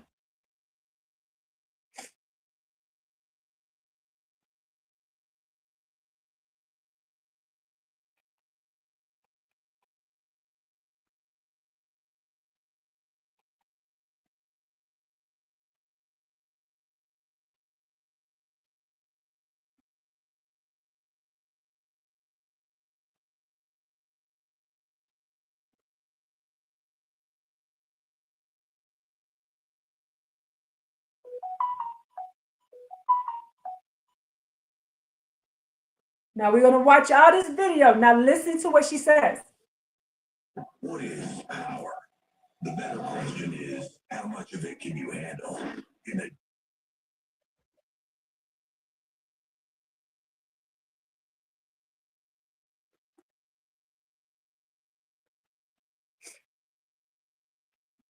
Before watching this video, I recommend you go back and watch the video I made entitled The Fire Between Man and Woman, because now in this video, we will explore the idea of divorce, but not through the law of men, but through the Torah. We have to begin with the meaning of marriage itself. A true marriage is a covenant of covering. A good husband is called to love, protect, and provide. And a good wife is called to honor and walk in faithfulness. When both keep covenant, Yah's favor rests like a cloud over them. When one breaks it, the covering tears. Isaiah 54, verse 5. For your maker is your husband, Yah of hosts is his name. Before Yah gave the covenant at Mount Sinai, he told Moses something that reveals the foundation of the whole relationship between him and his people. Exodus 19, verse 3.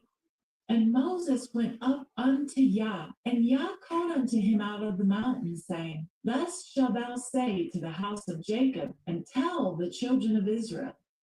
At first, it looks like he's repeating himself, but in Hebrew, it is not the same group. The phrase, the house of Jacob, Bet Yaakov, is feminine in form and was always used to describe families, mothers, the inner life of the home. It means the women. The next phrase, children of Israel, Bnei Yisrael, is masculine, meaning the men. Yah was very deliberate. He told Moses to speak to the women first. They were the first to hear his voice and the first to agree to the covenant. Now you hear this. We were the first to hear Yah's voice, and we were the first to hear the covenant. Think about that. I'm gonna give you a second. We were the first to hear the covenant, and we were first to hear the voice. Why? Why did Yah do it that way?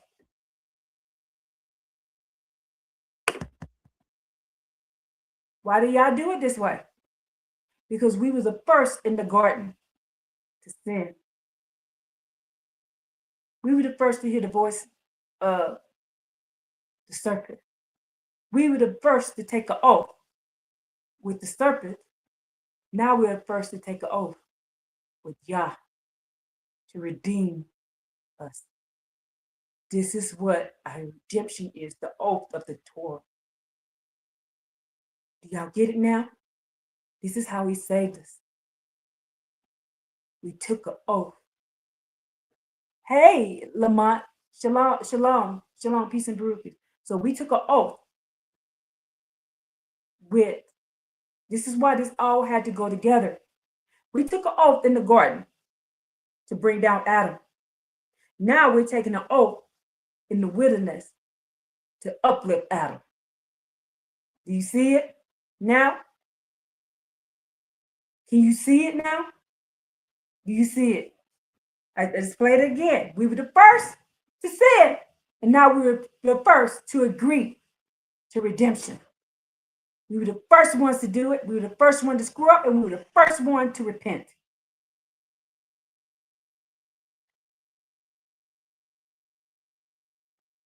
I hope y'all see. I hope y'all getting this. Children of Israel, B'nai Yisrael is masculine, meaning the men. Yah was very deliberate. Let me check my thing because I see. All of a sudden, I see 0 right here. Children of Israel, B'nai Yisrael. All of a sudden, I see 0. Let me check and see if they're trying to take me off.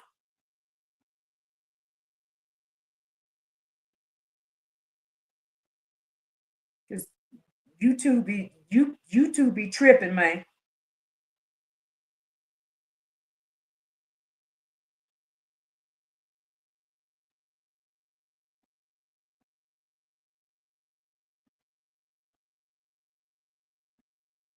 Hello?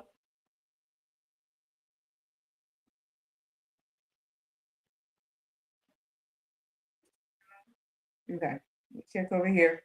They'll take it off in a minute. I'll look up and y'all be gone. So I have to try to pay attention to that.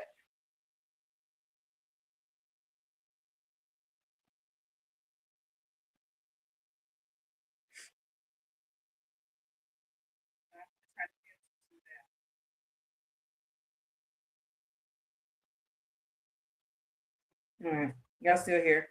Okay, let's keep going. Now, do you see how y'all did this? He gave us the Torah.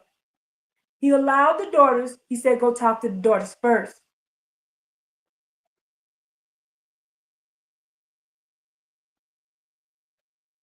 He says, so hi, thank you. Lamont Bryant says, so wow, Torah is our mercy. Man, Yah, truth is ultimate, and love and happiness and love and love. I feel like this is my first time listening to the truth. Oh, I'm so happy you got that. I'm so happy that you, do y'all see why I couldn't sleep last night? Because that's how I felt. I'm like, oh my goodness. Oh my goodness. We have been redeemed. We've been redeemed. We just don't know it.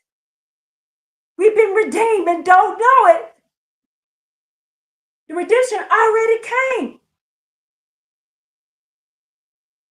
The redemption right here. The redemption already came, and we're refusing to do it. How do we conquer sin?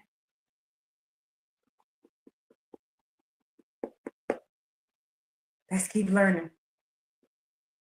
Is masculine, meaning the men. Yah was very deliberate. He told Moses to speak to the women first. They were the first to hear his voice and the first to agree to the covenant, the ones who would pass the covenant to their children. They are the heart of a household. If the woman received the covenant, the home and the generations would be rooted in it. This echoes Proverbs 14, verse 1. Every wise woman builds her house, but the foolish tears it down with her own hands. Who is her house? See, we thinking that house means a building. The house is our offspring. Every wise woman builds a house by doing what? By teaching the law.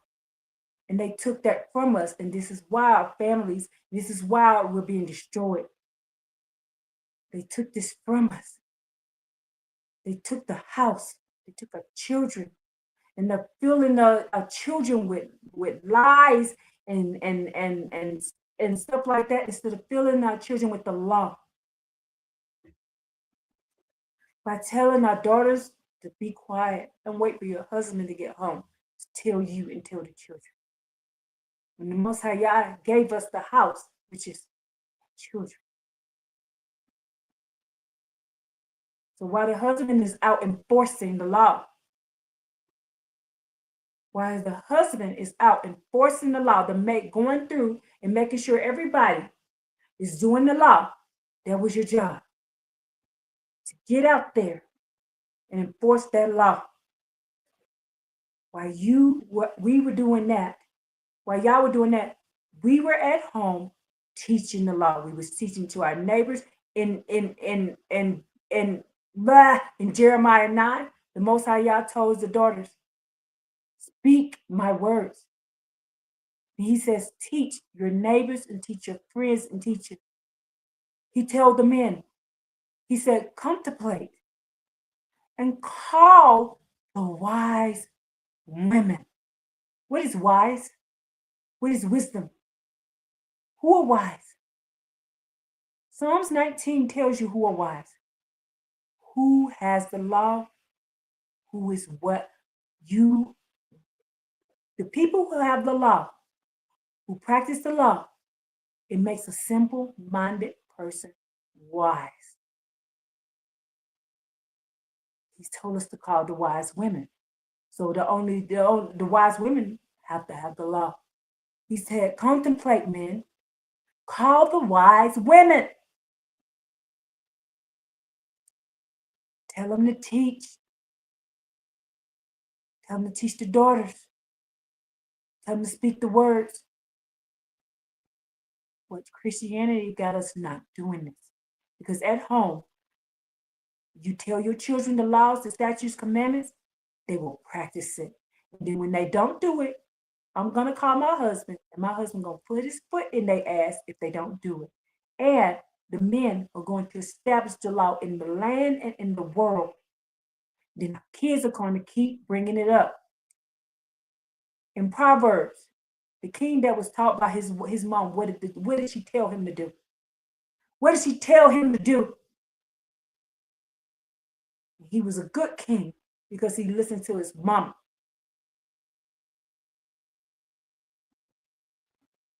Y'all get it now? It's not a bad thing to be taught by a woman. That was our penance for the sin that we committed in the garden. It's to teach. That was our penance. So we taught him how. We walked over to man and taught man how to sin by taking an oath. Now we walked up to Yah and took an oath to teach men how to be saved. And they told us to shut up and don't do it. All religions tell the women to be quiet and look at the chaos we got in the world. Look at what's going on. Look what's going on. Look what's going on. A woman can influence a man in any way. A woman can influence a man in any way just by speaking. She ain't got to lift her hand up. If we have the word, that's speaking the words out of our mouth like Yah told us to do in Jeremiah 9, the world would change. And then the man enforce it.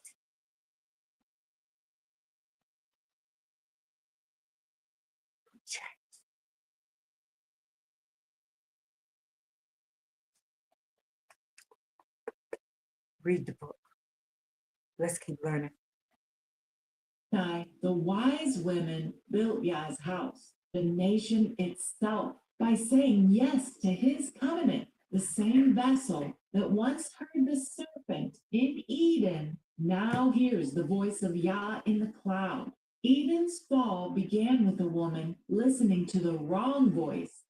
Sinai's restoration began with women hearing the right one. The bride who once fell is now being rebuilt into a covenant faithful house. When Israel entered into covenant at Mount Sinai, Yah became her husband. He spread his cloud over her by day and his fire by night, a canopy of love. His manna was his provision, his favor, his delight. The marriage between Yah and his people was alive. But the Torah shows that when covenant love is betrayed or neglected, separation can follow. Deuteronomy 24, verse 1. When a man takes a wife and she finds no favor in his eyes, because he has found some uncleanness in her, then he shall write her a bill of divorce and send her out of his house. Hebrew for bill of divorce is sefer keratuth, a scroll of cutting off. It's the legal mark that covenant love has been broken. The Torah also protects the woman when the failure comes from the husband. Exodus 21, verses 10 through 11. If he does not provide her food, clothing, or marital love, she shall go out free without payment of money. This means that if a man refuses to love, protect, or provide, he has already broken the covenant. The wife is released. She goes out free. So Yah's justice guards both sides. Adultery or betrayal can sever the bond, and so can cruelty or neglect. Y'all hear that? Every rep takes focus, every line takes precision, but when an exhale brings you down, you see how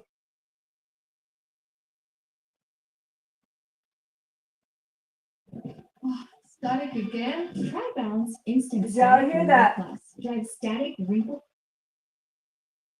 Let's go back to where I was. Y'all was trying to skip that commercial.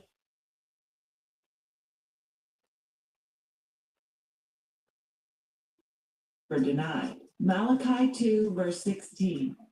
For I hate.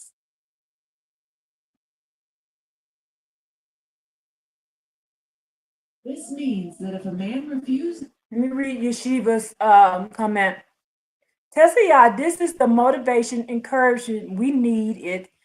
I teach mine. Hallelujah. This gives me strength. Oops. I will be watching this again with my 12-year-old daughter, Leah. All praises. All praises.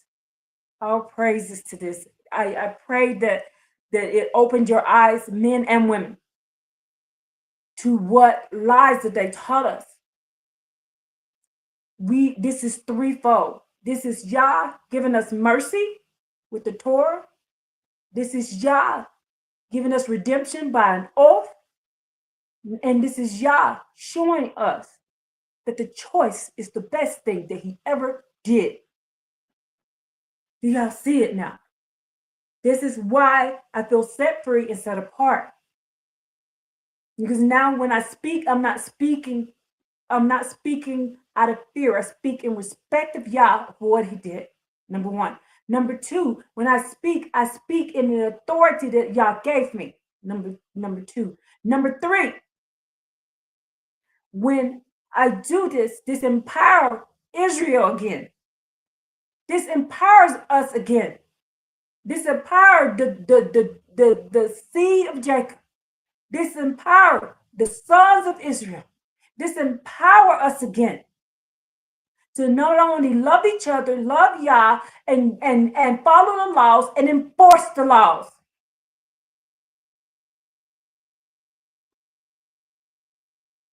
Y'all gave us an authority to do this. This was our job. This is what we're here for. This is what we're here to do. Do y'all understand and understand this now? How important all of this was. This was to redeem us from sin. The Torah was the redemption. We already got it. We now all he's doing is giving us a choice to choose it. The redemption has already been here. It's always been here.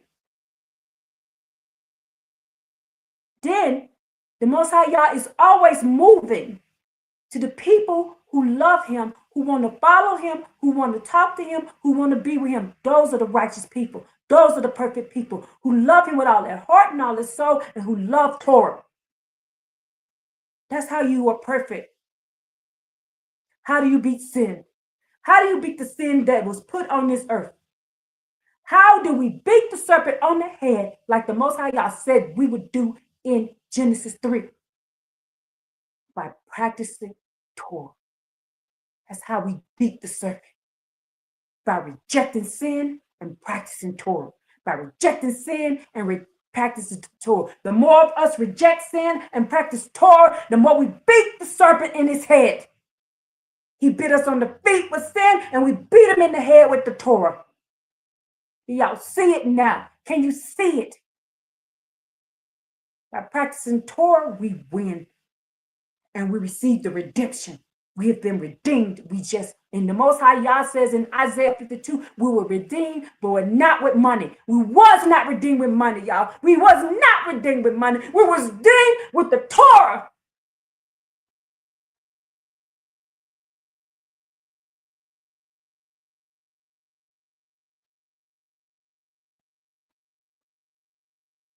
Let's keep going. And let me add, it is not casting out spirits to win. Correct me if I'm wrong, Tess. We are here to win the battle, the warfare between good and evil. Do you choose evil or do you choose good? That's spiritual warfare. When you choose Torah, to follow it, to put it in practice, you won. When you choose not to do Torah, you lost. It's a spiritual war. Remember, we're in the spiritual war. The souls belong to him. Where do you want your soul to go?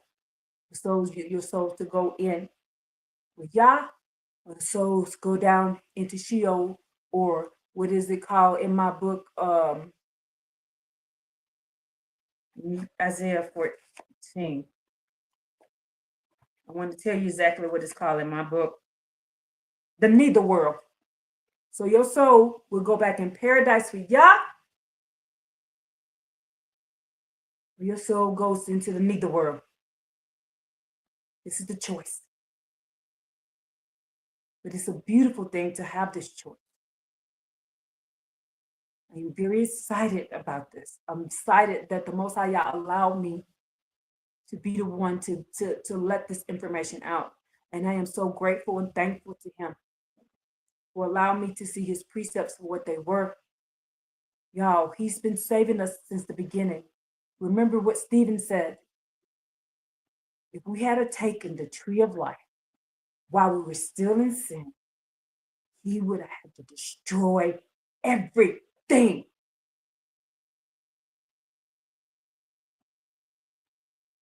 Remember what Mr. Real Talk read. Michael said that at the end of days, that's when we will get to take the tree of life. After our choice. After our choice. But we all had to go, all souls had to be given a chance to have the choice. Okay? Do y'all understand what's going on now? Do you understand what redemption is? Do you understand what mercy is?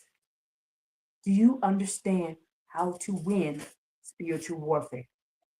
It's all right here. Is to love, protect, or provide. He has already broken the covenant. The wife is released. She goes out free. So Yah's justice guards both sides. Adultery or betrayal can sever the bond, and so can cruelty or neglect.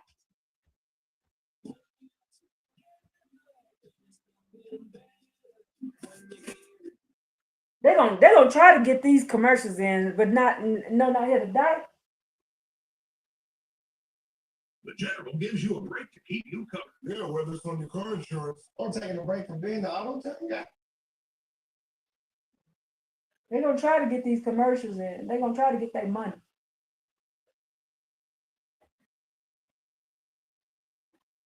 Purpose was not destruction, it was restoration. Isaiah, Right here. bill of divorce.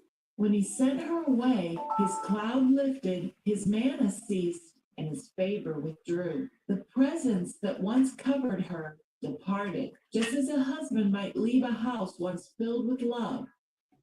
But Yah's purpose was not destruction, it was restoration. Isaiah 54, verse 7 through 8.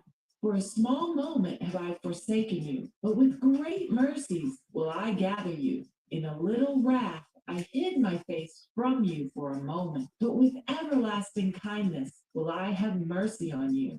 And through the prophet Hosea, Yah revealed how he would buy his unfaithful bride back. He told Hosea to redeem the woman who betrayed him. Hosea 3, verse 2. So I bought her to me for 15 pieces of silver and a measure and a half of barley. The Hebrew word for redeem is goel. To act as a goel, a kinsman redeemer who pays the price to bring family home. Yah himself is called that goel. Isaiah 41, verse 14. Fear not, you men of Israel. I am your help, says Yah, and your Redeemer, the Holy One of Israel. Yah withdrew his covering only long enough to awaken repentance. Then he promised a new marriage, not written on stone, but on hearts. Hosea 2, verses 19 through 20. I will betroth you to me forever. I will betroth you in righteousness and in mercy, and you shall know Yah. And in the end, the covering returns. Isaiah 4, verse 5. Yah will create over every dwelling place of Mount Zion a cloud and smoke by day, and the shining of a flaming fire by night. For over all the glory there shall be a covering. The same cloud that left will rest again. The manna will fall again, and favor will shine again, because the Redeemer has bought his bride back. Isaiah 62, verses 4 through 5.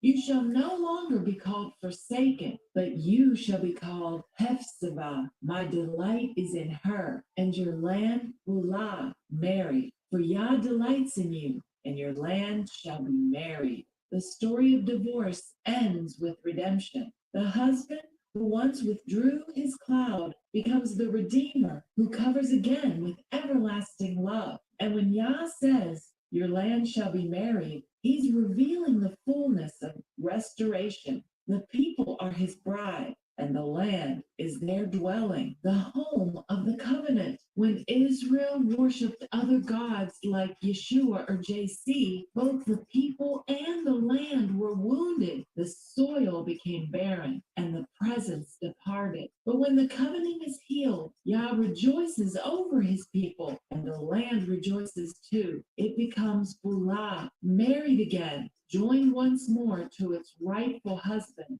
and restored family. The cloud that returns is the wedding canopy over the whole earth. Heaven and earth, husband and bride, united under one everlasting covenant of peace.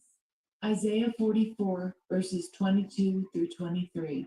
I have blotted out as a thick cloud your transgressions, and as a cloud your sins. Return unto me, for I have redeemed you. Sing, O heavens, for Yah has done it. Shout, you lower parts of the earth. Okay, so do y'all hear this? So we were redeemed. We have been already redeemed. Now, in this redemption, there's a choice. Listen. Let's go to Exodus chapter 19, and we are going to read 1 through 6. In the 3rd month from the exodus of the children of Israel from Egypt, on this day they arrived at the wilderness of Sinai. The journey of Rephidim and arrived at the wilderness of Sinai, and they encamped in the wilderness. And Israel encamped there opposite the mountain. Moses ascended to the Most High Yah, and the Most High Yah called him from the mountain and saying, so you shall say to the house of Jacob, which is the daughters, which is the women, and relate to the children of Israel, which is the men. You have seen what I did to Egypt, and that I have borne you on wings of the eagle and brought you to me. And now, if you hearken well to my voice and observe my covenant, you shall be to me the most beloved treasure of all peoples, for mine is the entire world. You shall be to me a kingdom of ministers. So he said, house of Jacob, the daughters, children of Israel, the men. You are a kingdom of ministers and a holy nation. You are a kingdom of ministers. Hey, Joshua the Levite, peace and Baruchis, brother. Get on that corner and yell and scream and get the people to change and repent. You are a kingdom of ministers, and there's an asterisk next to this. Let's read it. The word says implied. This is 19, what they left out. From former speech, when Moses spoke to the house of Jacob, which refers to the women, he was expressed the commandments in a manner suited to their compassion and maternal nature. The word and relate implies firmness. For when the Moses spoke to the children of Israel, which refers to the men, he was to teach the commandments in firm manner. Why? Because you are the men. We are to teach in softness, and the men, you are to enforce the law in firmness. We teach, y'all do it in firmness. We teach, and y'all do this in firmness. Do you see the difference? We teach, we speak it, and y'all enforce. With the mouth, y'all the brawn. Y'all see it now. So as the enforcer. The men are the enforcers of the law. We teach the law, y'all enforce it.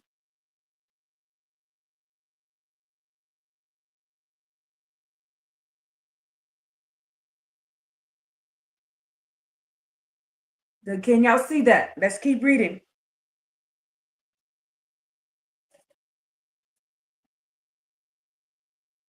I read that 1 through 6. So he says, you shall be to me a kingdom of ministers.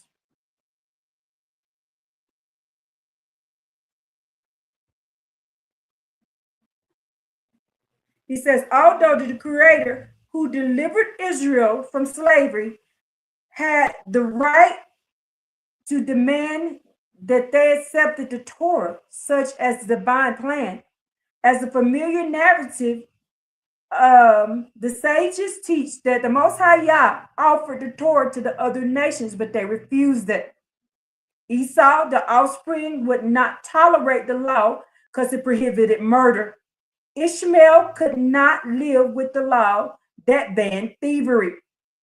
Thievery is what? Kidnapping. It says Lot's children would not accept the ban on adultery. Now it was Israel's turn. That Israel was willing to accept the Torah without even inquiring. Why? Why did we accept the Torah without inquiring? Why? Because we inherited it spiritually through the patriarchs, because they had already had the law. So we had already inherited. That's why we knew what he was talking about. The other nations didn't. Remember Abraham, Isaac, and Jacob? That's the mercy that was given to us. We had a pre-knowledge of the law. That wasn't our first time being exposed to the law. Think about Joseph. Think about what Levi did. Think about Abraham, Isaac, and Jacob. What they did.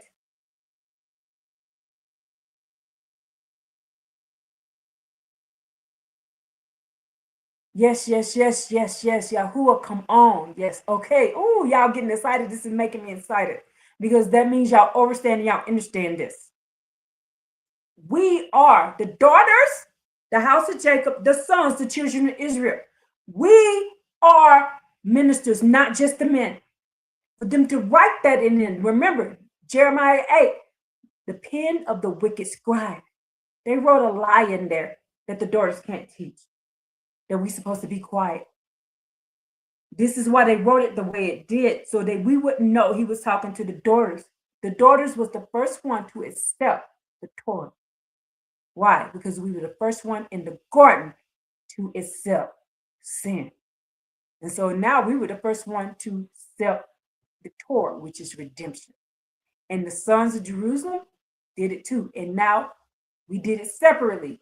He said we did it separately. We didn't do it together. The men were by themselves, just like in the garden, and the women were by themselves, just like in the garden. And we had our own territory. They had the men over here, the women over there. And then the women accepted. He talked to them first, they accepted, then the men accepted second. And then he said, now you are a nation of ministers. And now he told Abraham we were going to be kings. He told Moses we were ministers. That means what? We're the Melchizedek line. It blows my mind. Y'all, I'm so happy y'all allowed me to do it. Now let's go to Exodus 20, 1 through 15. Just flip the page. Let's read. Now the Most High Yah spoke all these statements, saying, I am the Most High Yah, your God, who has taken you out of the land of Egypt from the house of slavery. You shall not recognize the gods of others in my presence. What part of that y'all do not get, Christians? We cannot recognize the gods of others in his presence. You should not make for yourself a carved image, nor any likeness of it which is in the heavens above, or the earth below, or in the water beneath on the earth. You should not prostrate yourself. That means you should not pray to. You should not work for. Prostrate yourself to them, nor worship them. For I am the Most High Yah, your God, a jealous God, who visits the sins of the fathers of the children to the third and fourth generation. There's an asterisk right here. Let's read what he says about the asterisk. There's a part of that they're not telling you.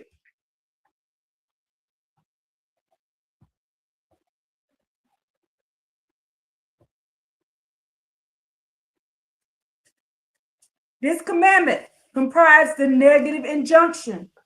It's forbidden to believe in idols. It is forbidden to make possessions or possess them. It's forbidden to worship them, though any of the four forms of divine service, prostrating, slaughtering, offering up on the altar, libations of wine or other liquids upon the altar. We cannot do this to the other gods. Let me read it again. The part that they left out.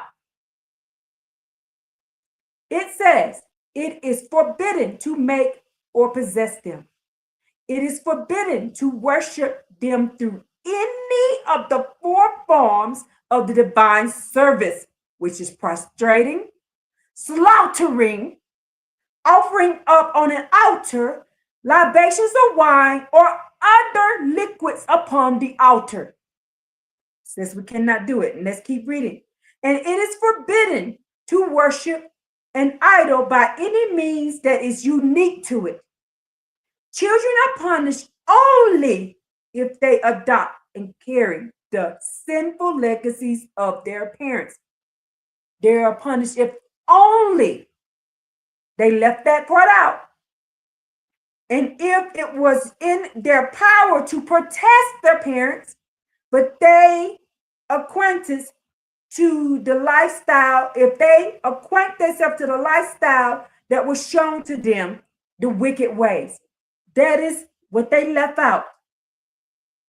The Most High Yah says he will visit the sins upon the fathers, upon the children to the third and fourth generations, if they do the wickedness of their forefathers, of their parents. If they don't do the wickedness, they will be saved. Look at Terah and look at Abraham. Terah worshiped idols. He created idols. Abraham didn't. Terah was punished. He was unalived brutally, by the way, and Abraham wasn't.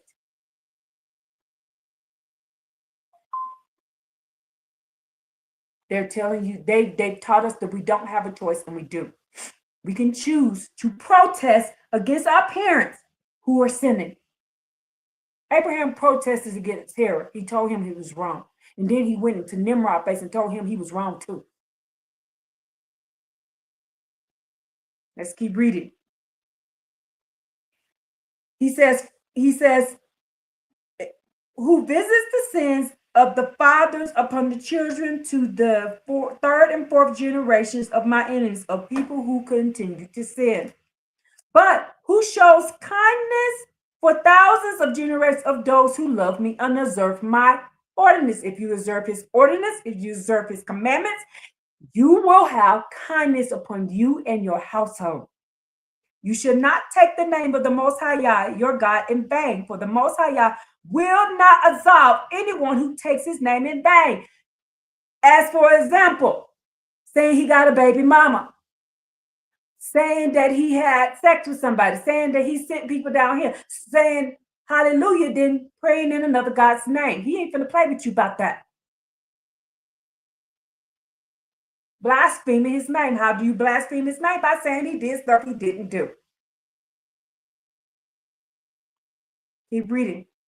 The Most High Yah said, remember the Sabbath day to sanctify it. 6 days shall you work and accomplish all your work, and the seventh day is a Sabbath to the Most High Yah, your God. You shall not do any work.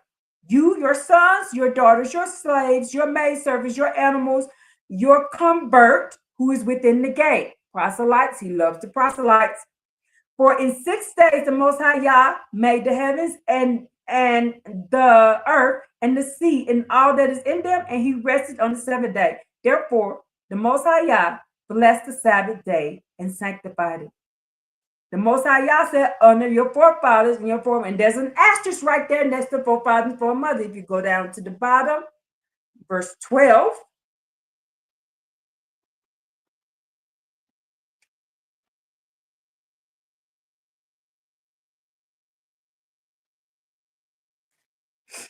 The Ten Commandments are inscribed on 2 tablets. Lift on each. The first tablet contains laws regarding man's relationship with the Most High Yah. The second refers to relationship among people. Do you hear that? When it comes to your parents, it's about the relationship among all people. Among all people. But he also says over in verse 5 that you are to protest your parents if they're wicked. He says, do not accept their wickedness just because they're parents. He said, if they're wicked, if they're violating the law, statutes, commandments, we're to protest them. We're not supposed to just go along with their sins. Just keep going. He says, so that your days will be lengthened upon the land that the Most High Yah, your God, gives you. You should not kill. You should not commit adultery. You should not steal. And then if you go down to the asterisk, which kill, 13, kill says is Malacha, the daughters of Zion, the house of Jacob. He's talking to you because he specifically says Malacha notes that the first commandment of the second tablet corresponds to the first of the other one.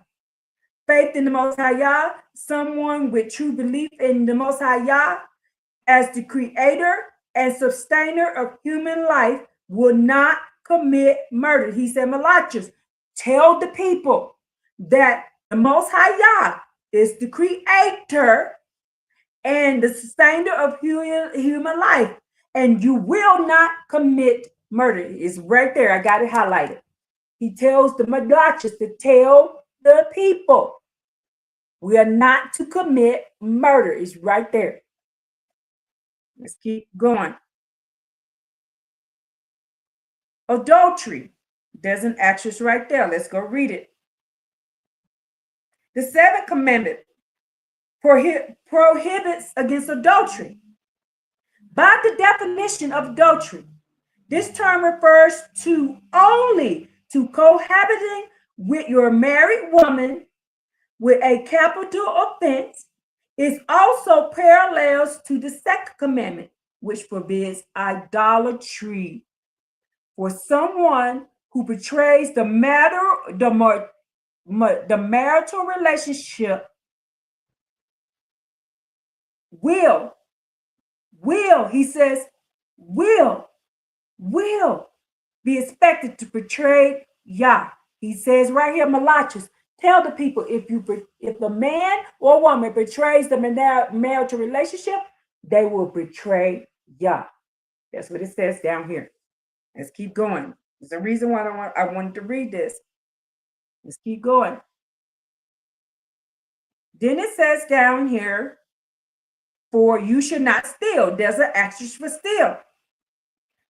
A commandment prohibited against kidnapping. Stealing is kidnapping. In this prohibition, stealing refers to kidnapping.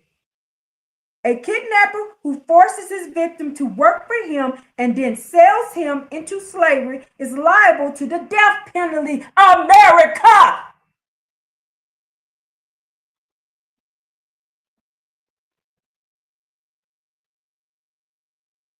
You forced people to work for you and you didn't pay them.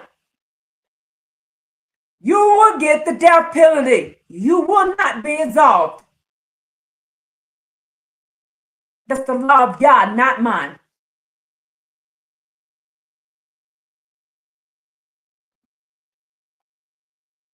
The commandment against ordinary theft is found in Leviticus. But in this book, Malachus, he tells you, compares the stealing to the third commandment, because one who steals may well seek to cover his track by swearing falsely. Malachus, he says to tell the people, this is what is written right here. Compare stealing to the third commandment, because one who steals may also seek to cover his tracks by swearing falsely. Didn't America swear falsely? Saying we're Africans, saying we don't own no land, saying nobody don't own no land, when the Most High y'all gave everybody land. Let's keep learning.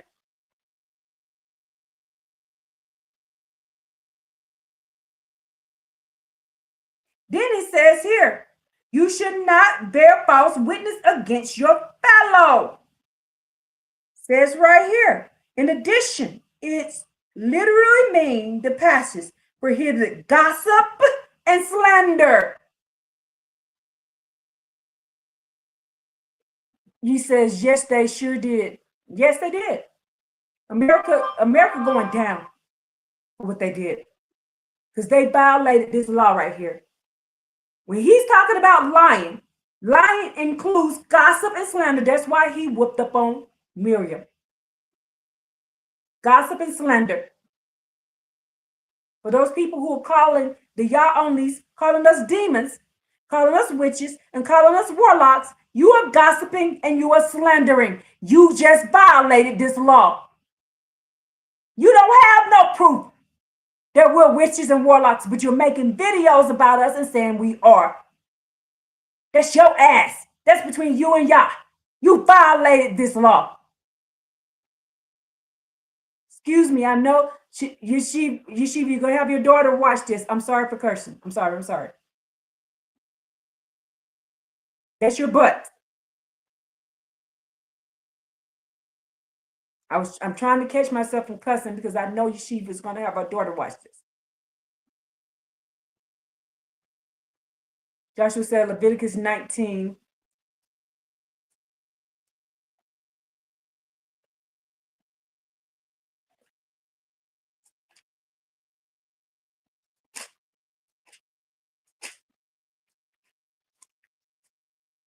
Leviticus 19 and 16.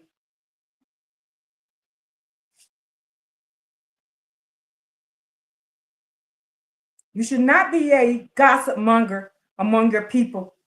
You should not stand aside while your fellow's blood is shed. I am the Most High Yah. You should not hate your brother in your heart. Oh, wait a minute, hold up, back that up. Back that up. This just wiped out Christianity.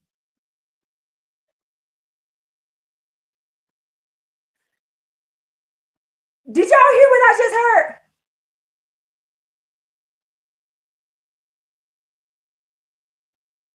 Did y'all hear what I just read?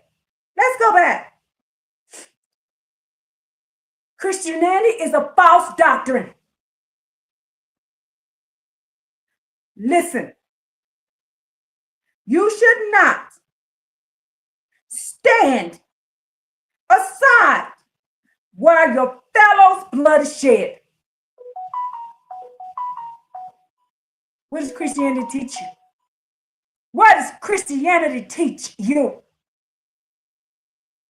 We are standing around while our fellow's blood is shed. He says you should not stand around while your fellow's blood is shed.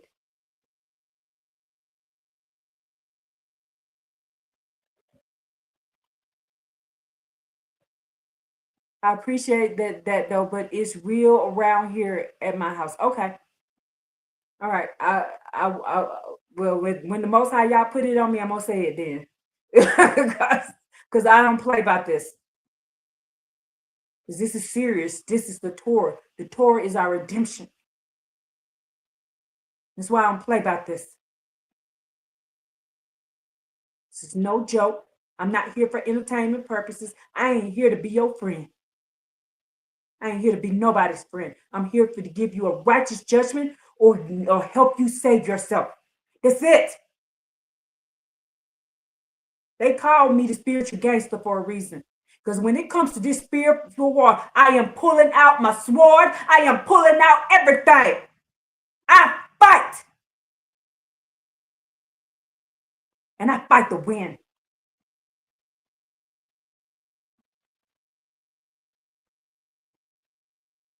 It says here we are not supposed to be sitting around and letting these people kill us. So them popos and all of them standing around blowing us up, we are not supposed to be praying for them. We're supposed to be going after them. Christianity just taught us to stand around and take it. And the Most High Yah says, don't you do that. They are lying, the truth ain't in them. They turned us to straight pussies. Men, pick your swords up. You start fighting.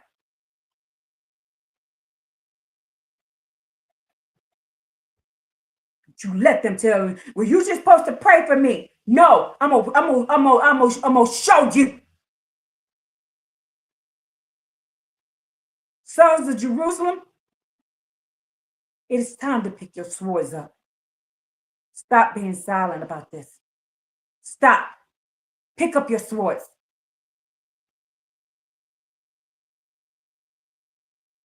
Stop letting them spill our blood all over this land. Thank you, Joshua, because that was not even on my list to read. We ain't supposed to gossip, and we ain't supposed to be letting these people spill our blood. He says, I am the most who Yah. This is who said this. You want to show love to your fellow? Then stop letting them spill our blood on this land. Fight back. I understand Malcolm X now. Sit-ins. He didn't say sit-ins. He said, I fought not 2 for 2. He meant it. He just reiterated it right there. Let's go back over to Exodus chapter 20. Let's finish it up. And then I'm going to give y'all some examples of people who defeated sin and people who let sin defeat them. Let's keep going.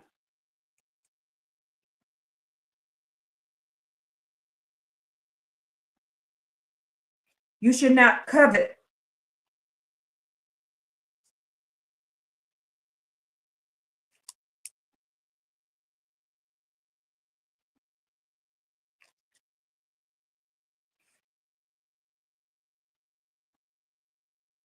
The 10th commandment prohibits against coveting.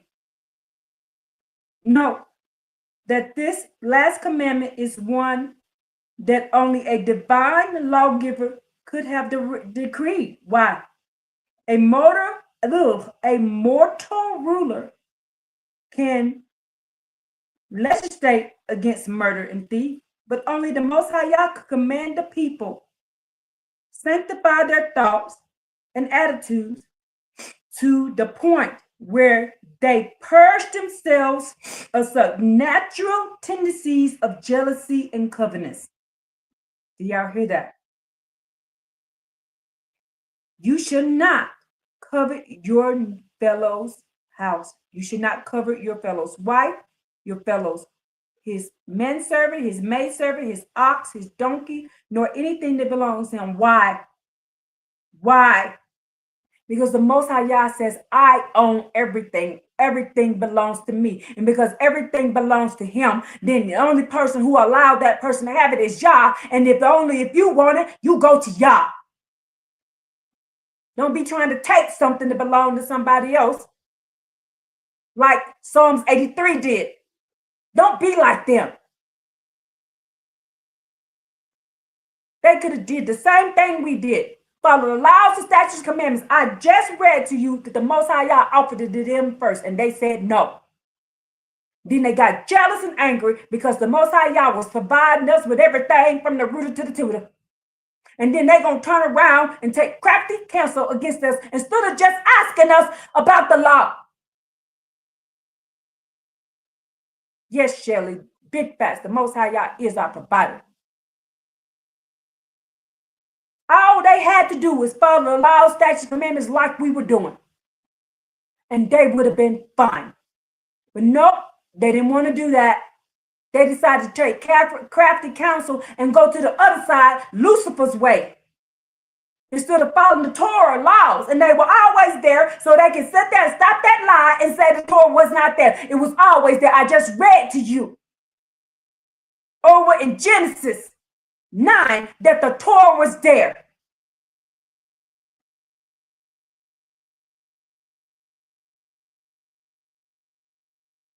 When they got out that boat, he gave it to him again. Enoch had it. Methuselah had the law. Shem had the law. Ham had the law. Japheth had the law, and it was reiterated to them getting off of that boat.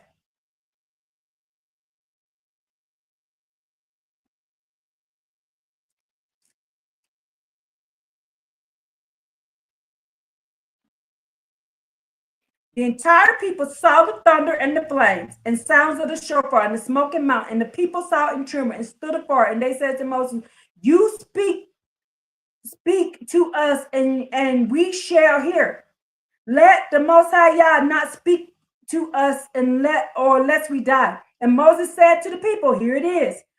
Do not fear, for in order to elevate you, the Most High Yah has to come. In order to elevate us, he had to do what?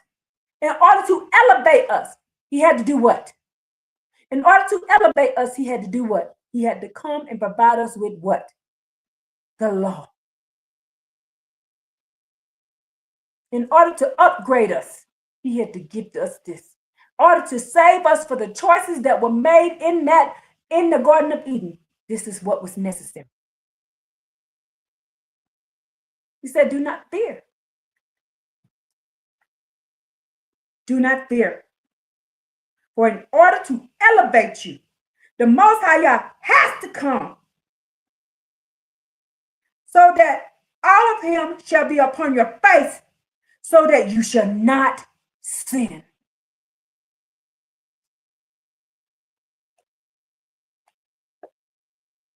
Now, do we see this? The Torah was given to us so we shall not sin. And the Torah was given to us to elevate us.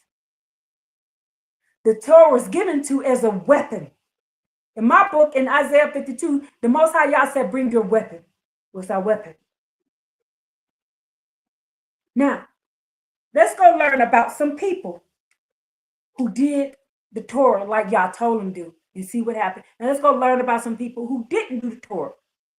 And then we will be done with this class for today. Let's go to Joshua. No, let's go to, which one do I want to do first?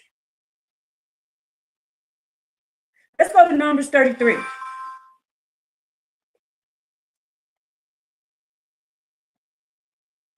Numbers 33. Now, I'm going to show you how we win by following the Torah, how we beat sin. The Most High Yah says that in Genesis 3, we're going to beat sin. We're going to beat the serpent. We're going to pound his head. It says in my book, pound it. How do we pound it?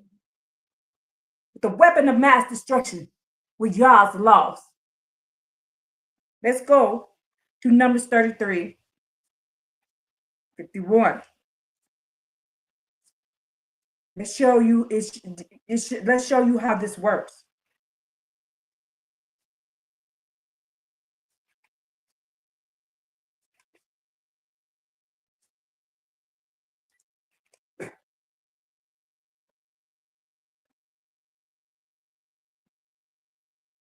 Speak to the children of Israel and say to them, when you cross the Jordan of the land of Canaan, you shall drive out all the inhabitants of the land before you, and you shall destroy all their prostration stones, all their molten images shall you destroy. Now he's telling us to destroy sin. And all of their high places you shall demolish, destroy sin. And you shall possess the land, and you shall settle in it. You have I given the land to possess it. You shall give the land as an inheritance by lot to your families. To many you shall increase its inheritance, and to few shall decrease in inheritance. Wherever its lot shall fall, he shall it be. According to the tribes of your fathers shall you inherit. But if you do not drive out the inhabitants of the land, if you do not drive out sin, those of them whom you leave shall be pins in your eyes and thorns in your side. That means sin will be pins in your eyes and thorn in your side. And they will harass you upon the land in which you dwell. Sin will harass you upon the land on which you dwell. We have to drive out sin in order to live in peace on the land.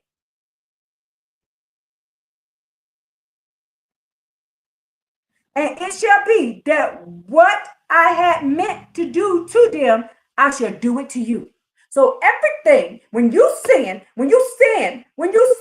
all the wicked things that he told you to do to them, now it's happening to you. If you sin. Because he's telling you how to destroy sin on the earth, but we refuse to do it.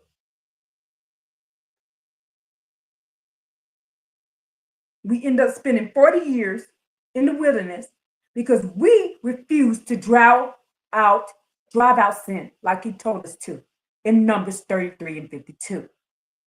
How do you get rid of sin? Destroying it.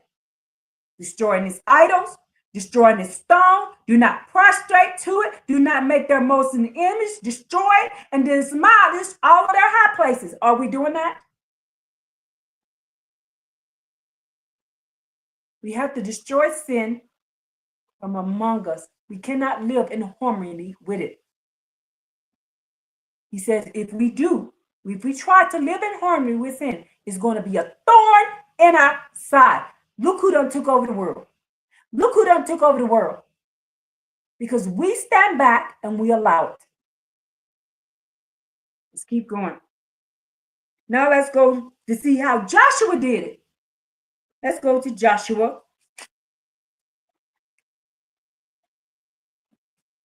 1. Now, I just showed you how what happened to us when we refuse to conquer sin. When we refuse to destroy it amongst us on the land. Let's see what happens when Joshua does it. Let's go to Joshua 1.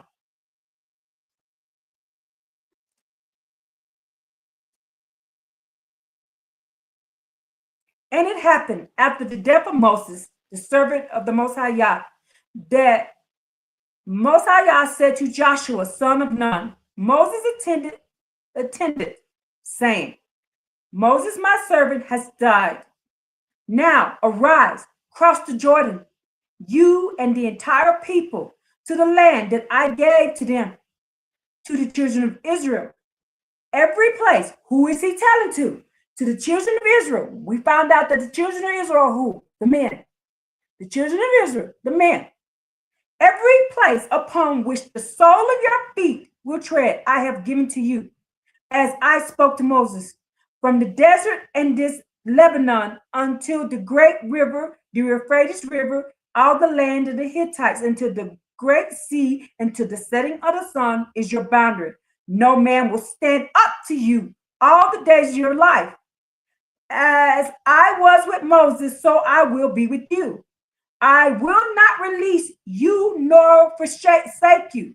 Be strong, men, and courageous, for it is you who will cause the people to inherit the land that I have sworn to their fathers to give them. How? By being strong men, and then going in, like in Numbers chapter 33, and doing what? Destroying the evil among us. Remember, I told y'all are the brawn. We got the mouth, y'all got the brawn. Y'all supposed to go in there and whip the ass all over the place and grin sin out.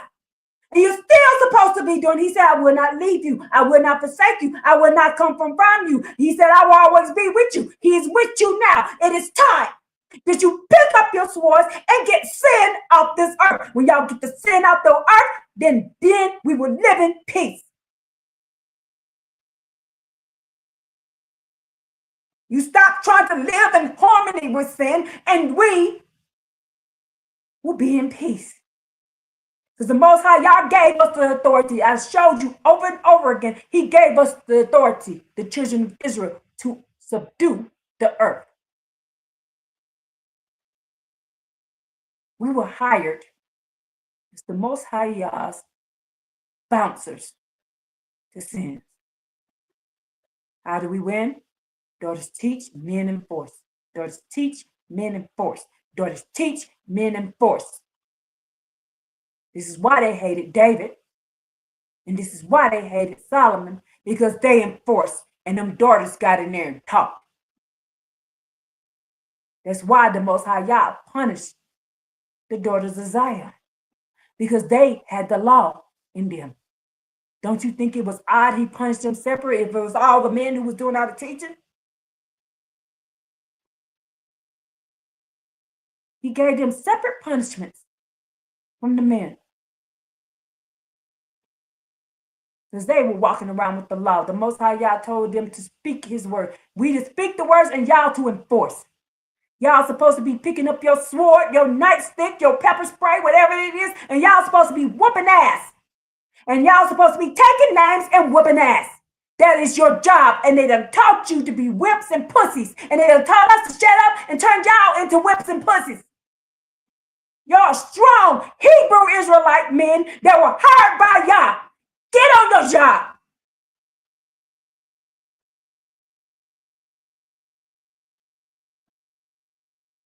Y'all royalty. Act like you're royalty.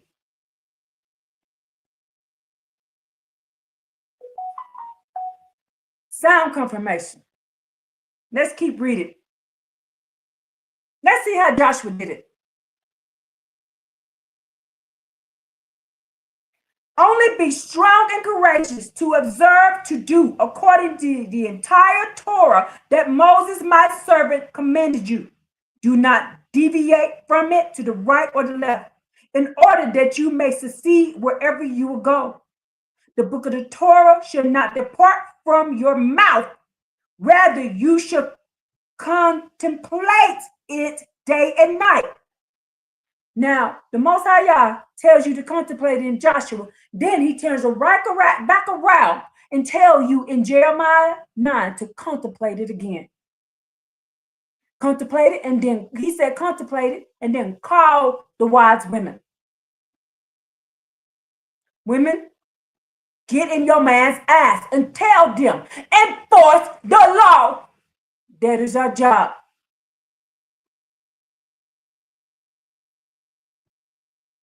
Enforce it. And not just on our children. He said in the land.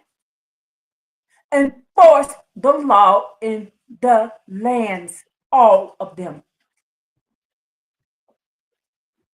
Tell your men to enforce the law.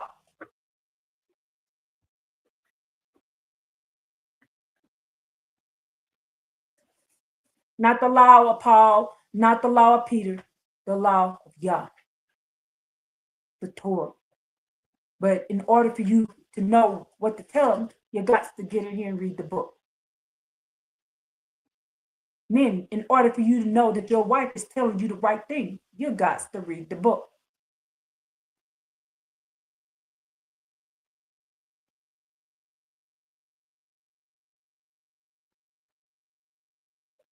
For then you will make your way successful, and then you will act wisely.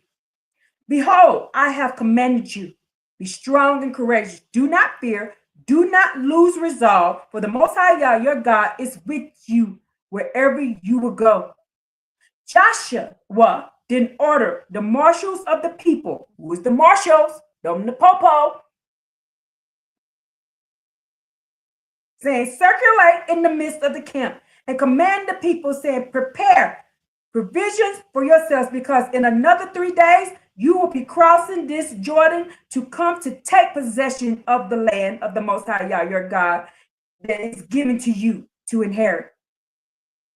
To Reuben, to Gad, and half of Manasseh, Joshua says, remember these matters that Moses, the servant of Yah, commanded you. That the Most High Yah, your God, is giving you rest and will give you this land. Your wives and your children and your cattle shall settle in the land that Moses had given you across the Jordan. Then you and the almighty warriors will cross over on before your brothers and help them. Until the Most High Yah gives your brothers rest.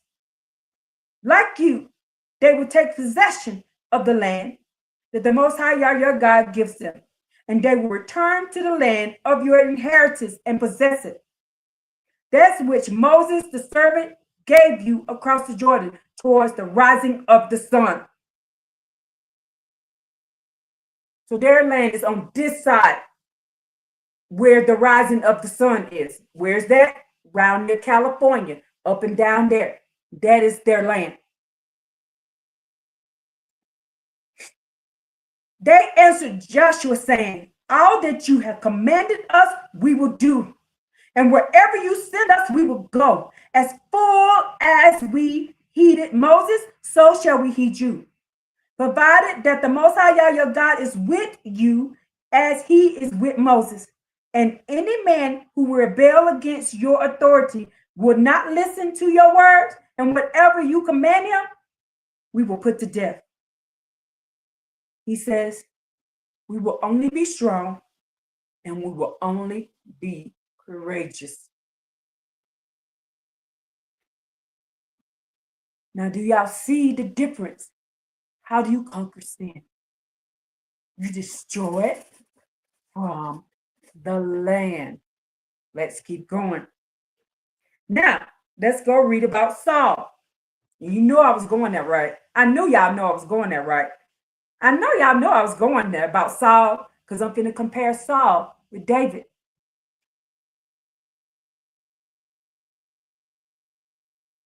So is 1 Samuel chapter 10. I'm just comparing you the difference. Those who conquer sin. Hey, J.R. Meadows. Hello, peace and Baruchans. Peace and Baruchans. Those who conquered sin.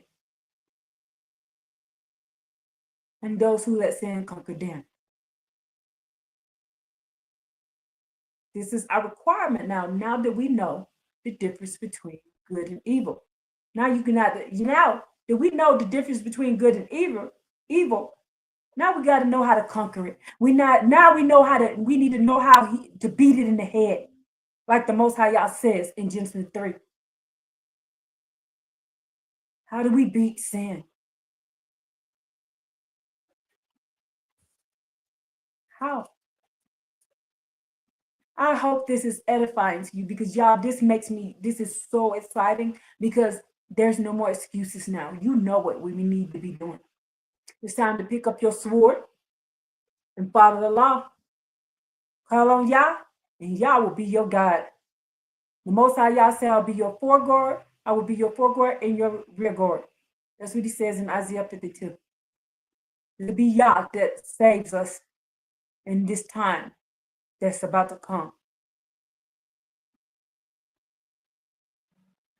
It is time for us to pick up our swords and stop laying down, like it says in Isaiah 51. No longer prostrate ourselves to them. No longer lay in the streets and allow them to walk over us, he says in Isaiah 51. He says that is not your lot. That's why he tells us to get up. Go read Isaiah 51 and 52. Everybody always read Isaiah 53, but nobody ever reads Isaiah 51 and 52. It was not our lot to prostrate ourselves to them. We are the warriors. We are the enforcers. We are the ministers. We are the kings. We enforce the law. We make sure it happens. We speak it. We teach it. We enforce it. That's our job. We were there to protect our paradise. We're supposed to be protecting this paradise. That is our job. We are the hired goons for Yah.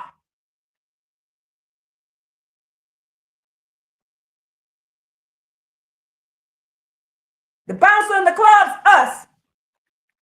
The security at the mall, us. The FBI, us. The CIA, us. The ABC, the 1, 2, 3, us. We're not doing our job. And we've let sin come and take over this earth. It's time to get up and fight back.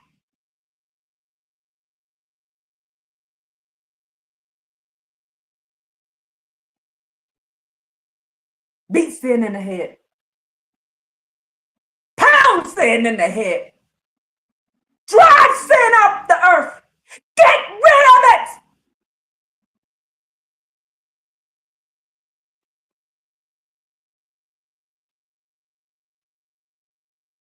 We have the authority to do it.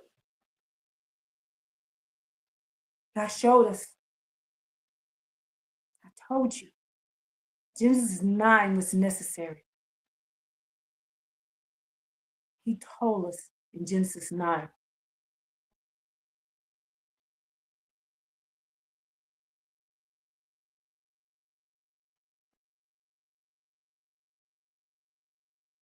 He told Adam and Eve to subdue the earth. Then when we got off the boat, he told us again to subdue the earth.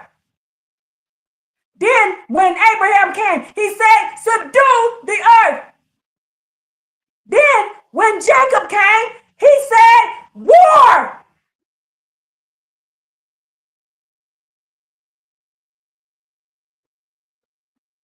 That's why they don't want you to read the book of Joshua.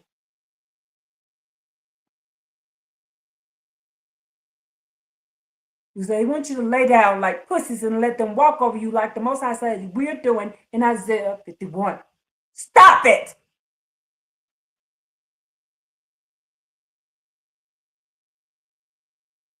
We have the power. follow the law, statutes, commandments, and Yah will be your front and rear guard, and we can subdue the earth like we were hired to do in the beginning.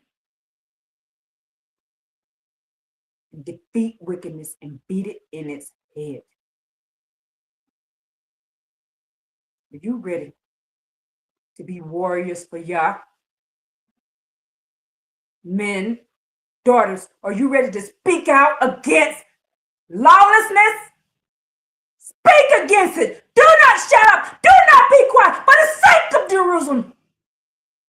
For the sake of Zion. Do not be quiet, daughters. Men, for the sake of Jerusalem. For the sake of Zion. Do not back down.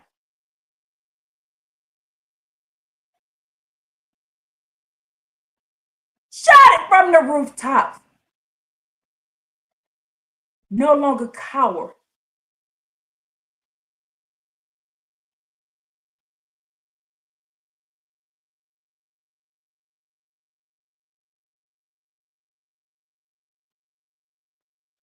You trust Yah like Abraham did? Do you trust him with all your heart and all your soul? Then you will go out and you will walk up on them just like Abraham did. And Abraham walked up on his dad and said, stop sitting. He walked up on Nimrod and said, you stupid, stop sitting. It's Yah only.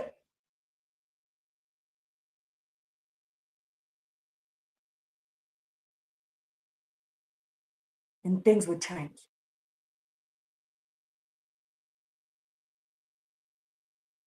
And if they ask you what is sin, tell them to read the Torah.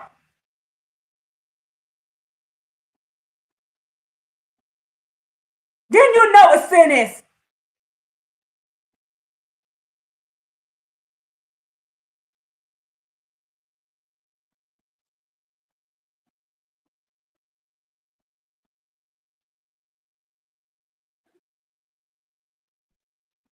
Try to speak, teach.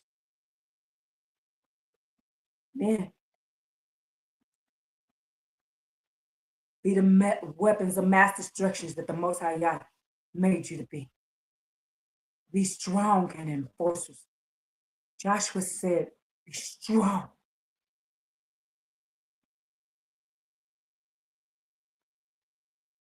If they come to you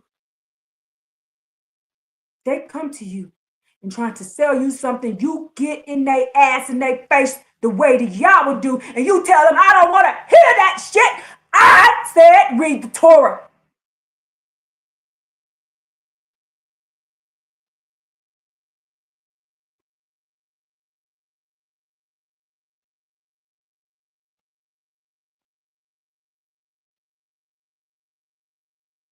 She done told us to speak soft and be wimps and be pussies. And Yah didn't make us like that. How you gonna be a minister and get walked over? How are you going to be armies for him and let the other nations walk over you? We are the ones in charge, not them. He said, subdue the earth. Subdue. Do you want to know what the word subdue means?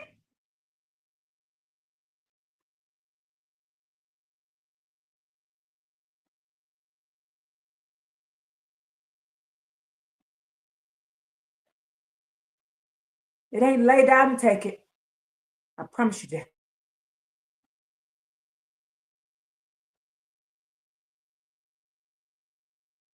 It's not to be friends with them. I keep telling you, I ain't here to be your friend.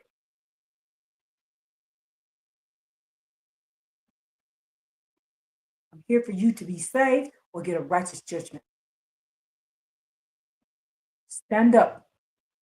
10 toes down, hands in the air, voice loud and strong, deep from your diaphragm, and you let them know it's your way or no way. We don't do that around here. Not on our earth.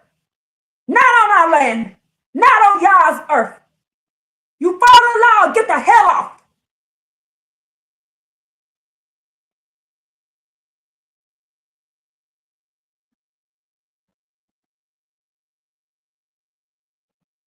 Watch things change. Most High Yah says they're going to fear you. They will fear you. They are still fear us, and we don't even know why they fear us. You know why? Because we have the authority, and they know we got the authority. They know the Most High Yah gave us the authority. They know we're supposed to be doing it. We're just standing back and allowing it. And when you step up like the man you're supposed to be, like the woman you're supposed to be, daughters, you enforce that law with your breath, and men, you enforce it with your brawn, then this world will change.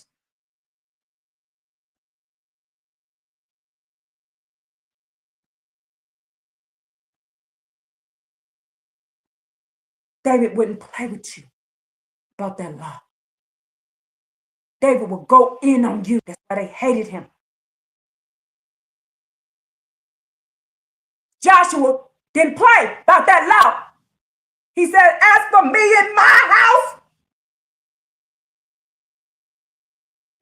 I will serve the Most High Yah. That's what Joshua said.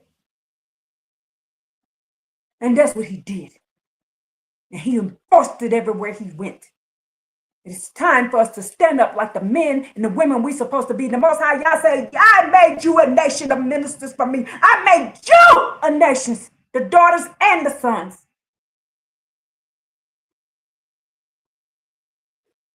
And it's time we start enforcing it with the other nations. We are supposed to be the light to the world. The world ain't supposed to be controlling us. We're supposed to be controlling them. That's why they come in 20 deep on us, because they know that we have the authority on this earth, but we are the ones stepping back and allowing them. And the Most High Yah hired the Israelites to do this. This is our job. This is our inheritance. This is what we're supposed to be doing. You enforce these laws, these statutes, commandments. And you let them know, if you fight back against me, I'm going to pray to the Most High Yah against you. Just like me and Mr. Real Talk are always doing. You think we wrong for that? Y'all better go read what Solomon said about wickedness on the earth. He said, I want it off earth. I want those who do wickedness. I want them off earth. I want them off earth. I want them off earth.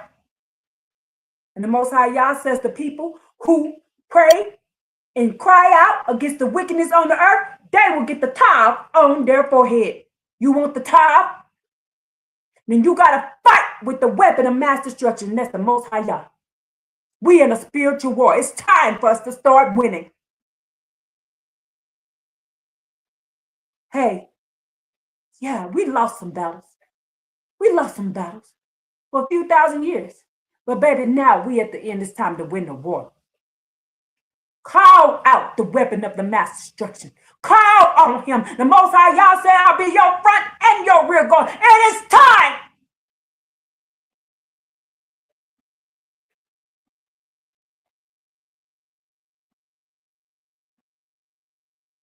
Wake up. Start practicing your inheritance as ministers, as warriors of Yah. Subdue the earth. Pray to Yah. He's your rear guard, your front guard. And he's the mighty one in battle. He never loses. But we got to want this. This is why I keep telling you, do you really want to do this? If you do, you will call out and you will pray and you will sing right and you will talk right and you will pray right on the battlefield. This is a war. It's time to start winning. The job not calling out right. Y'all over there praying for them, talking about, let them see they sin. Let them see they sin. No, I don't want to see they sin no more. I want them off earth. I don't want to see wickedness no more. I don't want to see abominations no more. I don't want to see them kidnapping kids no more. I'm tired of looking on the news and seeing our babies missing and our women snatched and our men killed in the streets. The Most High Yah tells you in Jeremiah 9 that the daughters of Zion need to speak against these things. We are supposed to be speaking against it and forcing our men to get their asses out there and do something about it.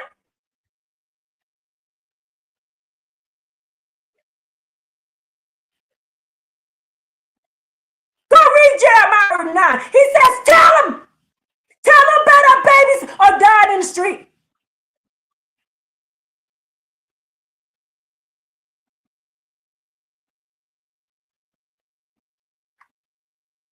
And he says, daughters, stop listening to the wise men because that wise men don't know shit. He said, listen to my words, speak my words, not the words of wise men. Who you think he's talking about? Matthew, Mark, Luke, and John, Paul, Peter, Bell, blah, blah, blah, blah, blah, blah, blah, blah, blah, whoever, Allah, whoever bullshit ass name they coming up with. We are supposed to be speaking, thus says the Most High. He told us to speak his words.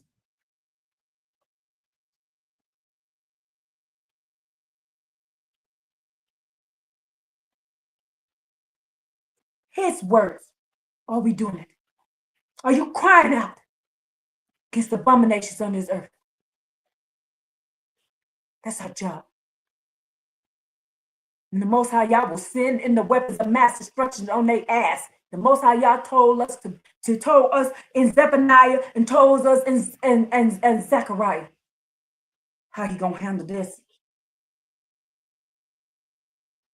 But we have to want this to end. We have to call out against it. We have to put the Torah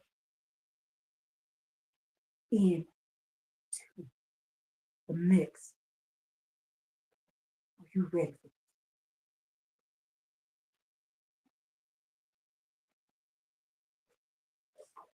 I shouldn't have to give you any more comparisons.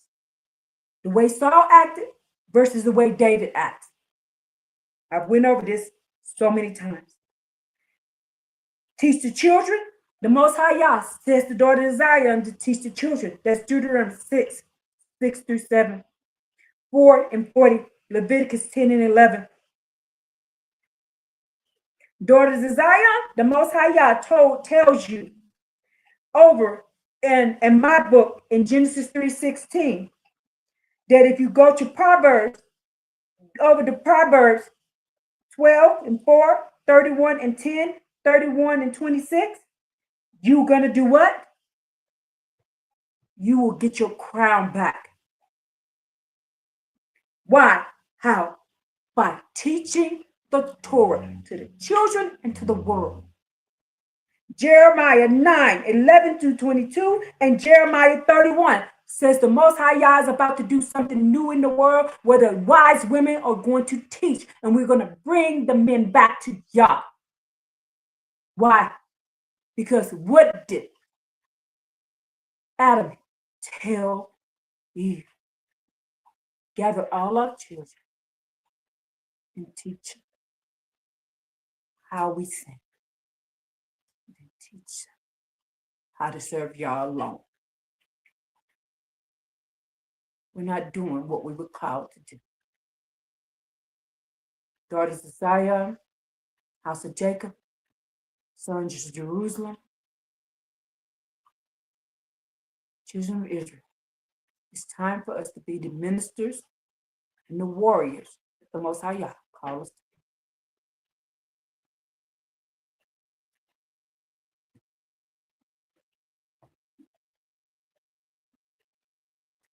be. Now, we went over the 10 Commandments already.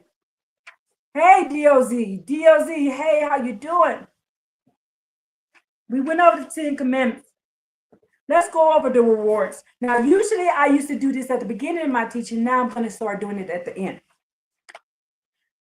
It's written. I rewrote it in a new book. So I rewrote everything in the new book because every time I get a new, I fill up a book. I rewrite this at the beginning of each book. Proverbs 13:3 reads, "He who scorns the words of Yah will cause himself injury, but he who reveres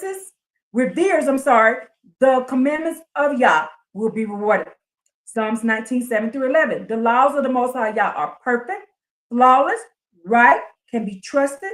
They are firm, they are righteous, they're restoring, they're refreshing, reviving, rejoicing, powerful to the soul, making a simple-minded and a childish people a blind people and a foolish people wise.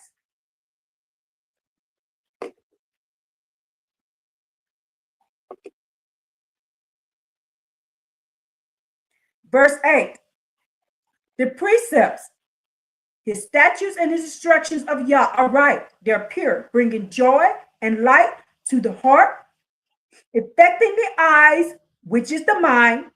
The commandments are pure, radiant, enlightening, clear, giving insight for the living, and the eyes, which is the windows to the soul.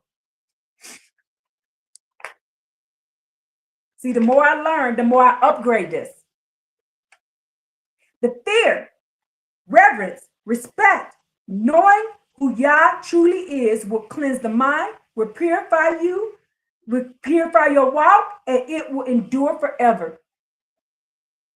The judgments of the Most High Yah are true, pure, clean, reliable, firm, fair, righteous altogether. Deuteronomy 19:15 requires 2 to 3 witnesses against iniquity to get a righteous judgment from Yah. Verse 10, we're in Psalms 19, verse 10. The laws, the precepts, the commandments, the respect for Yah, the judgments are more desirable, valuable, precious than gold. Yes, than much fine gold. They are sweeter than the honey and the dripping of the honeycomb. Moreover, by the laws, the precepts, the commandments, and the respect for Yah and his judgments, by them, Yah's servants are warned, reminded, illuminated, instructed in keeping them, performing them, and following them, and turning from wicked laws. Because why? Because they have much reward in them. Numbers 23:19-20. Yah is not a man, that's the KJV version, that he should lie. Yah is not a human that he should lie. That is the NIV version. Or change his mind or repent. I have received commandments to bless, and he has blessed. I cannot reverse it. This also says that he is not a son of man. He's not a human. He's not a human being. Okay, so UMEOLAM, Ume Olam Ada Olam. Olam, OLAM, is the key Hebrew word that occurs 400 times in the Tanakh that translates to Yah is eternal, Yah is everlasting, Yah is forever, Yah is lasting, Yah is ancient, Yah is beyond the horizon. Yah, it also signifies that time and space cannot enclose Yah. OLAM. We're going to start learning this every Shabbat until the Most High Yah shut us down. That when it is translated from that word, OLAM, when they say this about Yah, he is eternal, he is everlasting, he is forever, he is lasting, he is ancient, he is beyond the horizon. It signifies that time and space cannot enclose Yah. So he has never been a human. Me olam, ve Adam olam, literally translates to from a very long time of antiquity and until a very long time to forever. That's what it translates. Let me read it again. Me olam, ve Ada olam. Yah came from a very long time of antiquity, and he will live until a very long time and forever. That means he never died. That's the Hebrew that I am translating that from. So stop saying him, stop blaspheming his name and saying he died. He did not. You can also find these words in Psalms 90 and 2, Psalms 103 and 17. Those are the Paleo Hebrew words. Yes, Joshua, he is the Ancient of Days.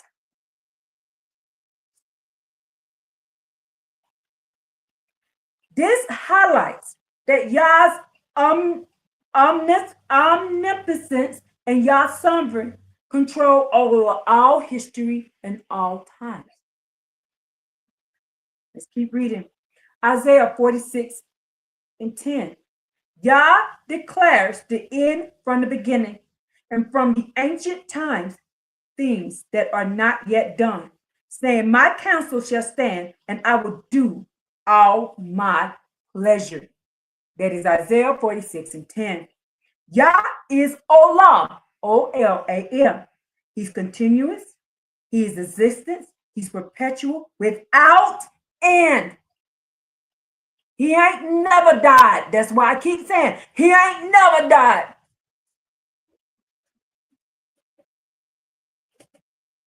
I am signifies he is self-existence.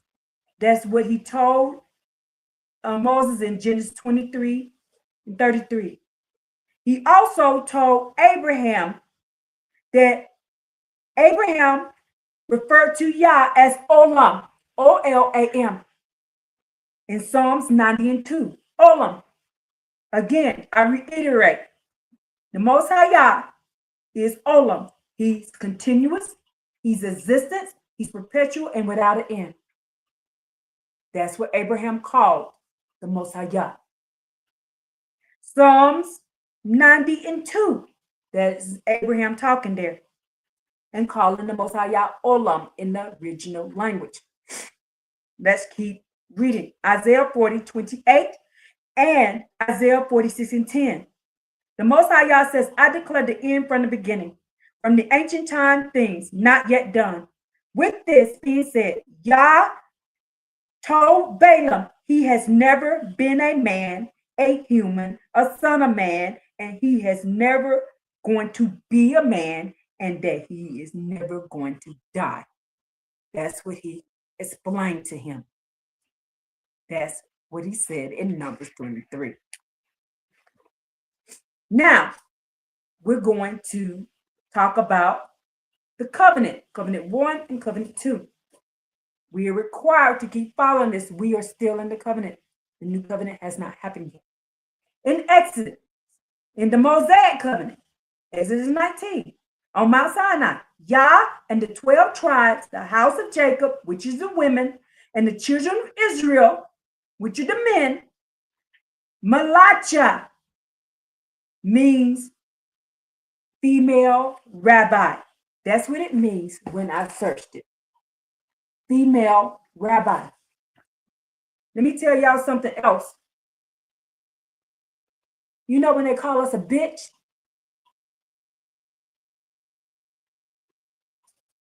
Call me a bitch all you want to. Because I just found out that bitch does not mean what they told you it means. They told you it means female dog. It does not. Bitch, B-I-T-Y-C-H.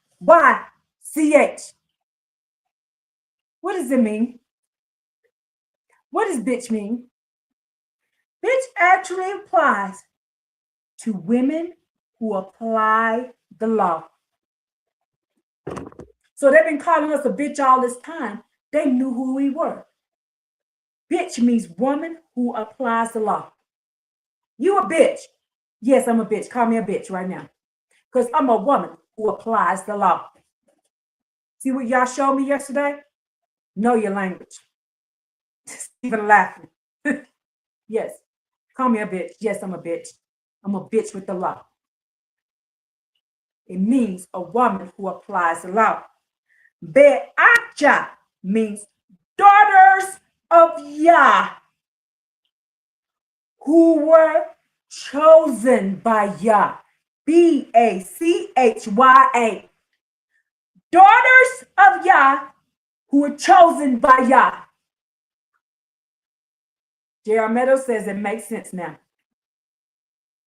B-A-T-Y-A.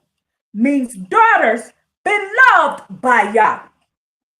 So bitch means women who apply the law. Biacha, don't that sound like bitch too? Biacha means daughters who were what? Daughters of Yah who were chosen by Yah. Biacha.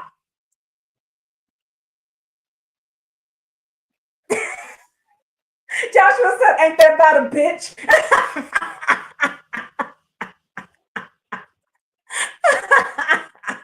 Biacha. Biacha. Listen to it. Biacha. Biach. Bitch. Biacha. That's Paleo Hebrew for beloved daughters of Yah. Biacha means daughters who are Yah, who are chosen. Biacha means women who apply the law. That's why they want us to shut up. That's why they saying she a bitch. Yes, I'm a bitch. I apply the law. I will go up in your ass, beat your ass over the law. Remember, they called me the gangster. What? Spiritually. I'm a spiritual gangster. Hey, that's me. When I saw this yesterday, I was like, this is why. They were calling us bitches. But there was not a bad word. Being called a bitch ain't a bad word. It's a baruki. That means we were chosen to apply the law.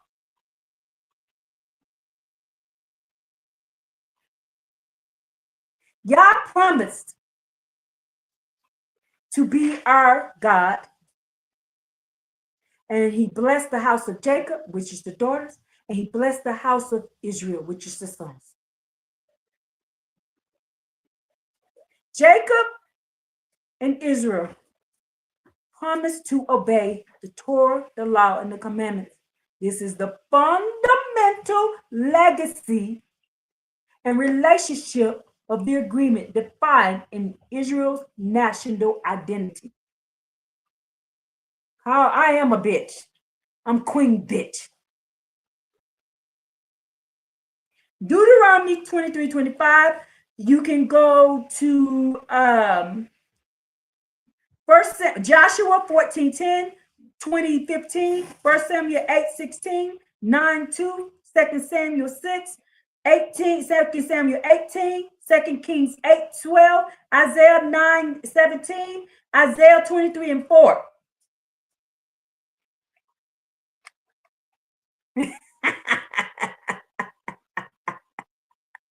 Oh my God, they over here down laughing. So the second covenant. Now the first covenant, we just learned. Now we just learned who the bitches are. Now let's learn about the second covenant. 2 Chronicles 15:12-15.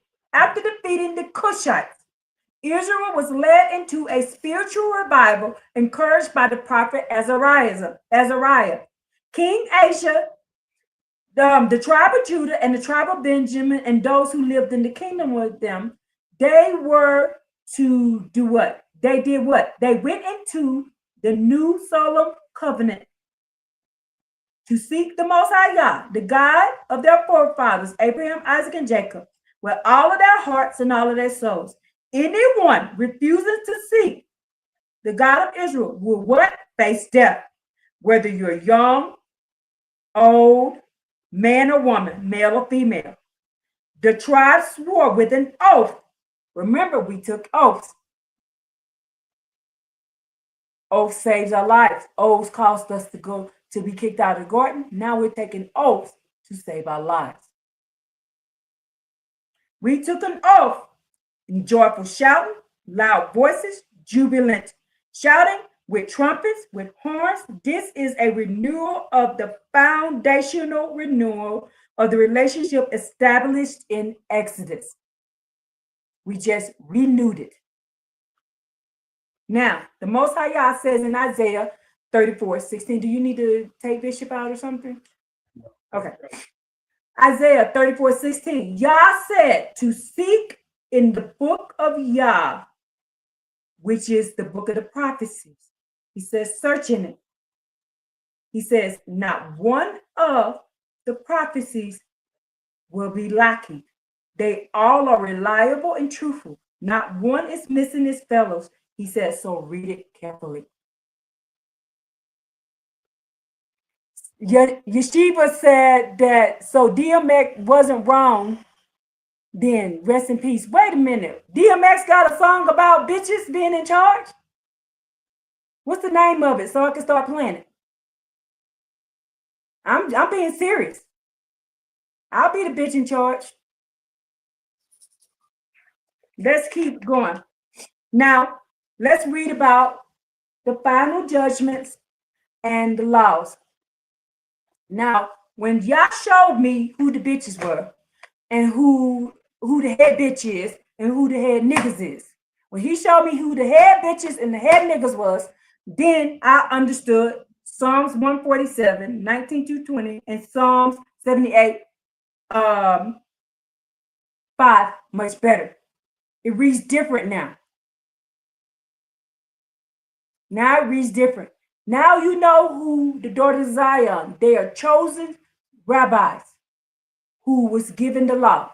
Now you know this. Now you know that the head niggas is the sons, and we're supposed to enforce the law. We're supposed to enforce the law. Now let's read Psalms 147 and Psalm 78. Easy, senor. That was just a kiddie. Get him, Bishop. Get him. Get him. I'll say Bishop on the job, y'all. Okay. Bishop. Sit down. Okay. Okay, listen. So now that you know that the daughters are the priests and the sons are the enforcers, read this now. Read who Jacob is, what Jacob has, and then read what Israel has in Psalms 147 and Psalms 78. Yah has revealed his words, his laws, his testimonies, and his statutes in Jacob.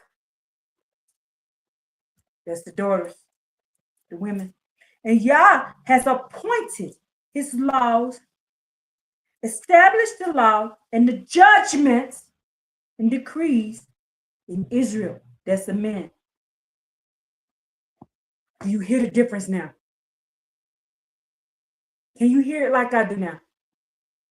So the daughters was revealed the words, the laws, and the testimonies and the statutes. That's Jacob. These are women. Yah has appointed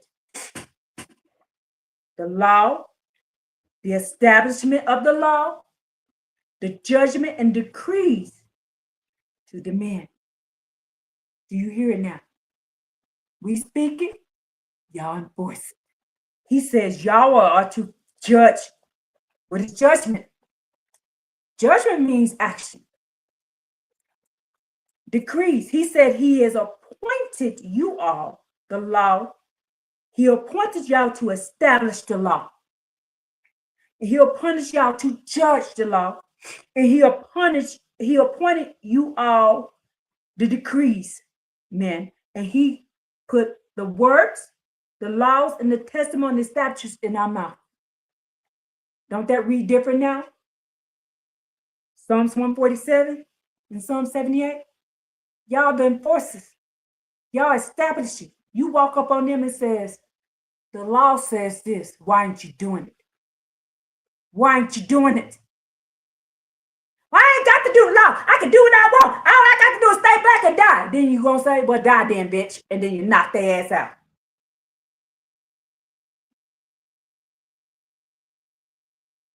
Get it now?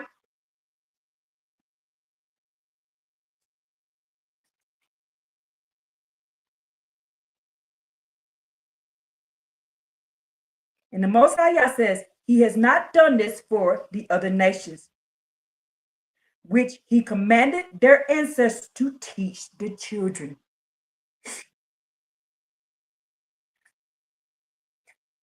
Joshua laughing at me. Well, ain't that what people be doing? I ain't got to do nothing but stay black and die. Well, then die.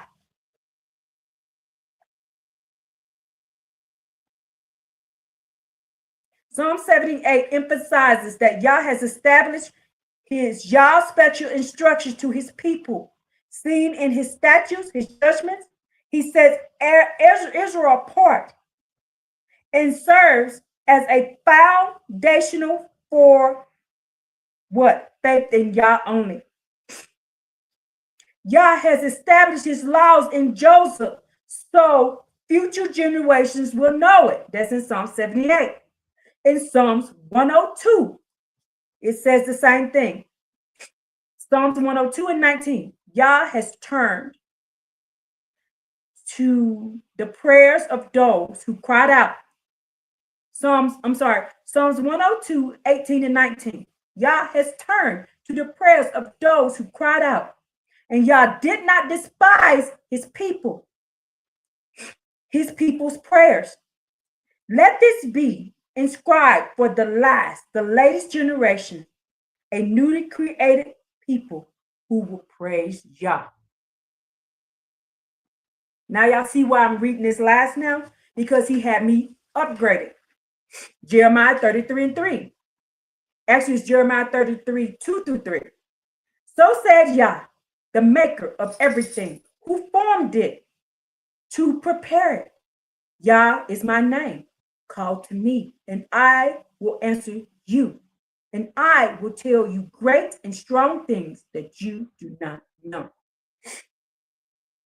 Jeremiah 31, Jeremiah 7, Jeremiah 31. Jeremiah 30, Jeremiah 7. Make sure that's a 0. Jeremiah 30, Jeremiah 7, Jeremiah 31, 22 through 23, Jeremiah 37 through 9, Jeremiah 7, 20 through 21. I made this all one paragraph, and it reads, Jeremiah 30, I am Yah. I have called you with righteousness.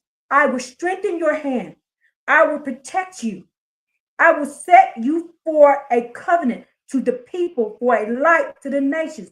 They will know me. Why? Because we're going to enforce the law. We're going to enforce the law. We're going to enforce the law. That's how the people are going to know who he is, because we're going to enforce the law. Jeremiah 7. I did not teach or speak to your forefathers when I brought them out of Egypt about meal offerings, about sin offerings, or about sacrifices at all. I only told them to obey my laws. Now, the Most High Yah says in Jeremiah 30, he's going to make us a light for their people, and they will know me. Why? Because we will have the strength and we will enforce the law.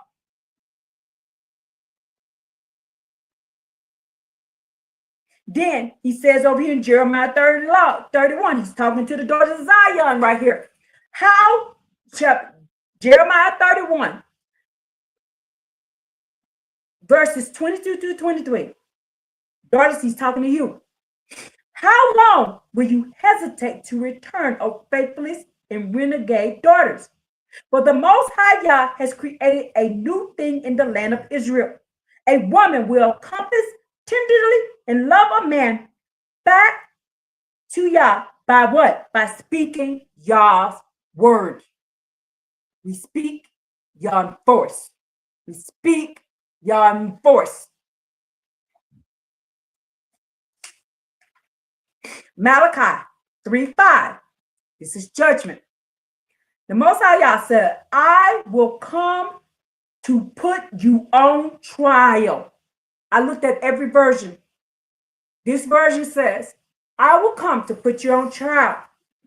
I will be a swift witness against sorcerers, against adulterers, against perjurers, against those who oppress the laborers in their wages, America, and against those who oppress widows, against those who oppress the fatherless, and against those who turn away the alien from their rights.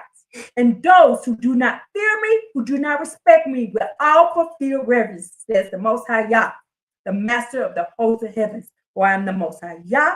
I do not change. I remain faithful to my covenants with you. That is why you, O sons of Jacob, have not come to an end.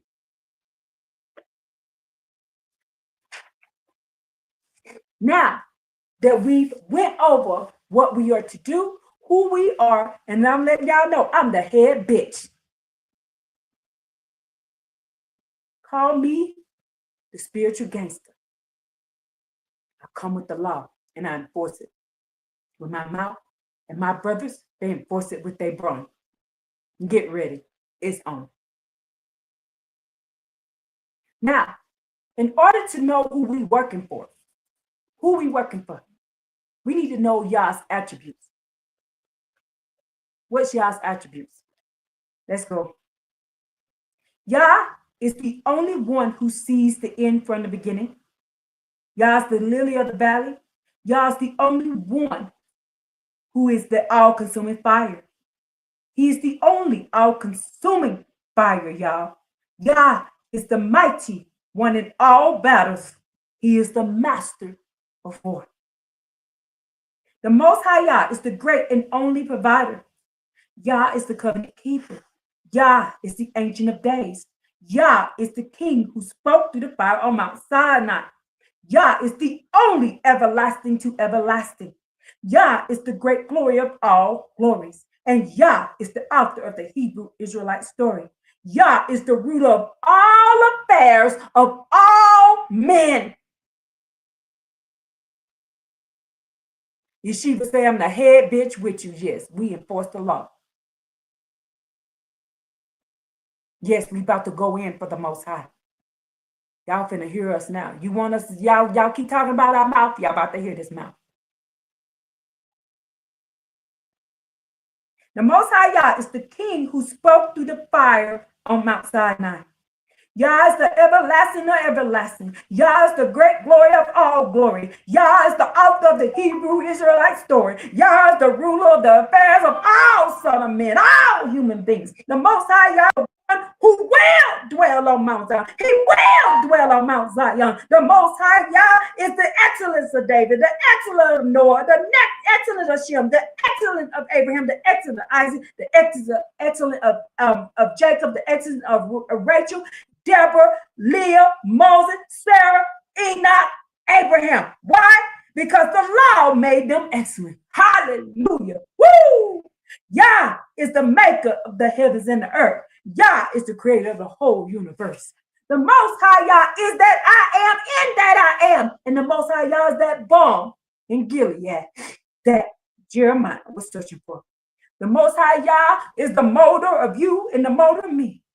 The Most High Yah is my shield and your shield, my defender, your defender, my rock, your rock, my fortress, your fortress, my healer, your healer, my helper, your helper, my friend and your friend, and my space, and all of our safe space. Woo! The Most High Yah is the master of the host of the heavens and the earth. The Most High Yah is the only king not elected, the only king not appointed, the only king that shall never be dethroned. Woo! Y'all can't touch him. He's the master of war. Woo! The Most High Yah, he's the reason for all reasons, the seasons for all seasons. He's the D and all D, the sun, the moon, the earth, the heaven. It is all about him. It's his. Woo! The Most High Yah is the only Savior. I'm going to say it for the Christians in the back. The only Savior. Woo! The Most High Yah is the only living God who ain't never died. He ain't never died. He ain't never died. The Most High Yah is the first. He's the middle and he's the end. He's the Adam. He's the meme and the top. He is the Adam. He is the top. He's the first. He's the last. And all knees shall bend, and all knees shall confess that he is the Most High Yah. And all praises to him and him alone. And let's go and let's holler, let's scream and let's type and let's give him all the thanks and all the glory on this set apart day by saying hallelujah, hallelujah, hallelujah. All praises to the Most High Yah. Hallelujah. Woo! Y'all have a good day. Shabbat shalom. Woo! Hallelujah. Ow!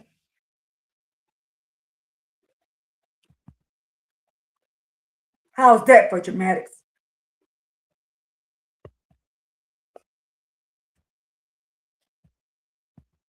Peace and Baruch in my family. I love you all.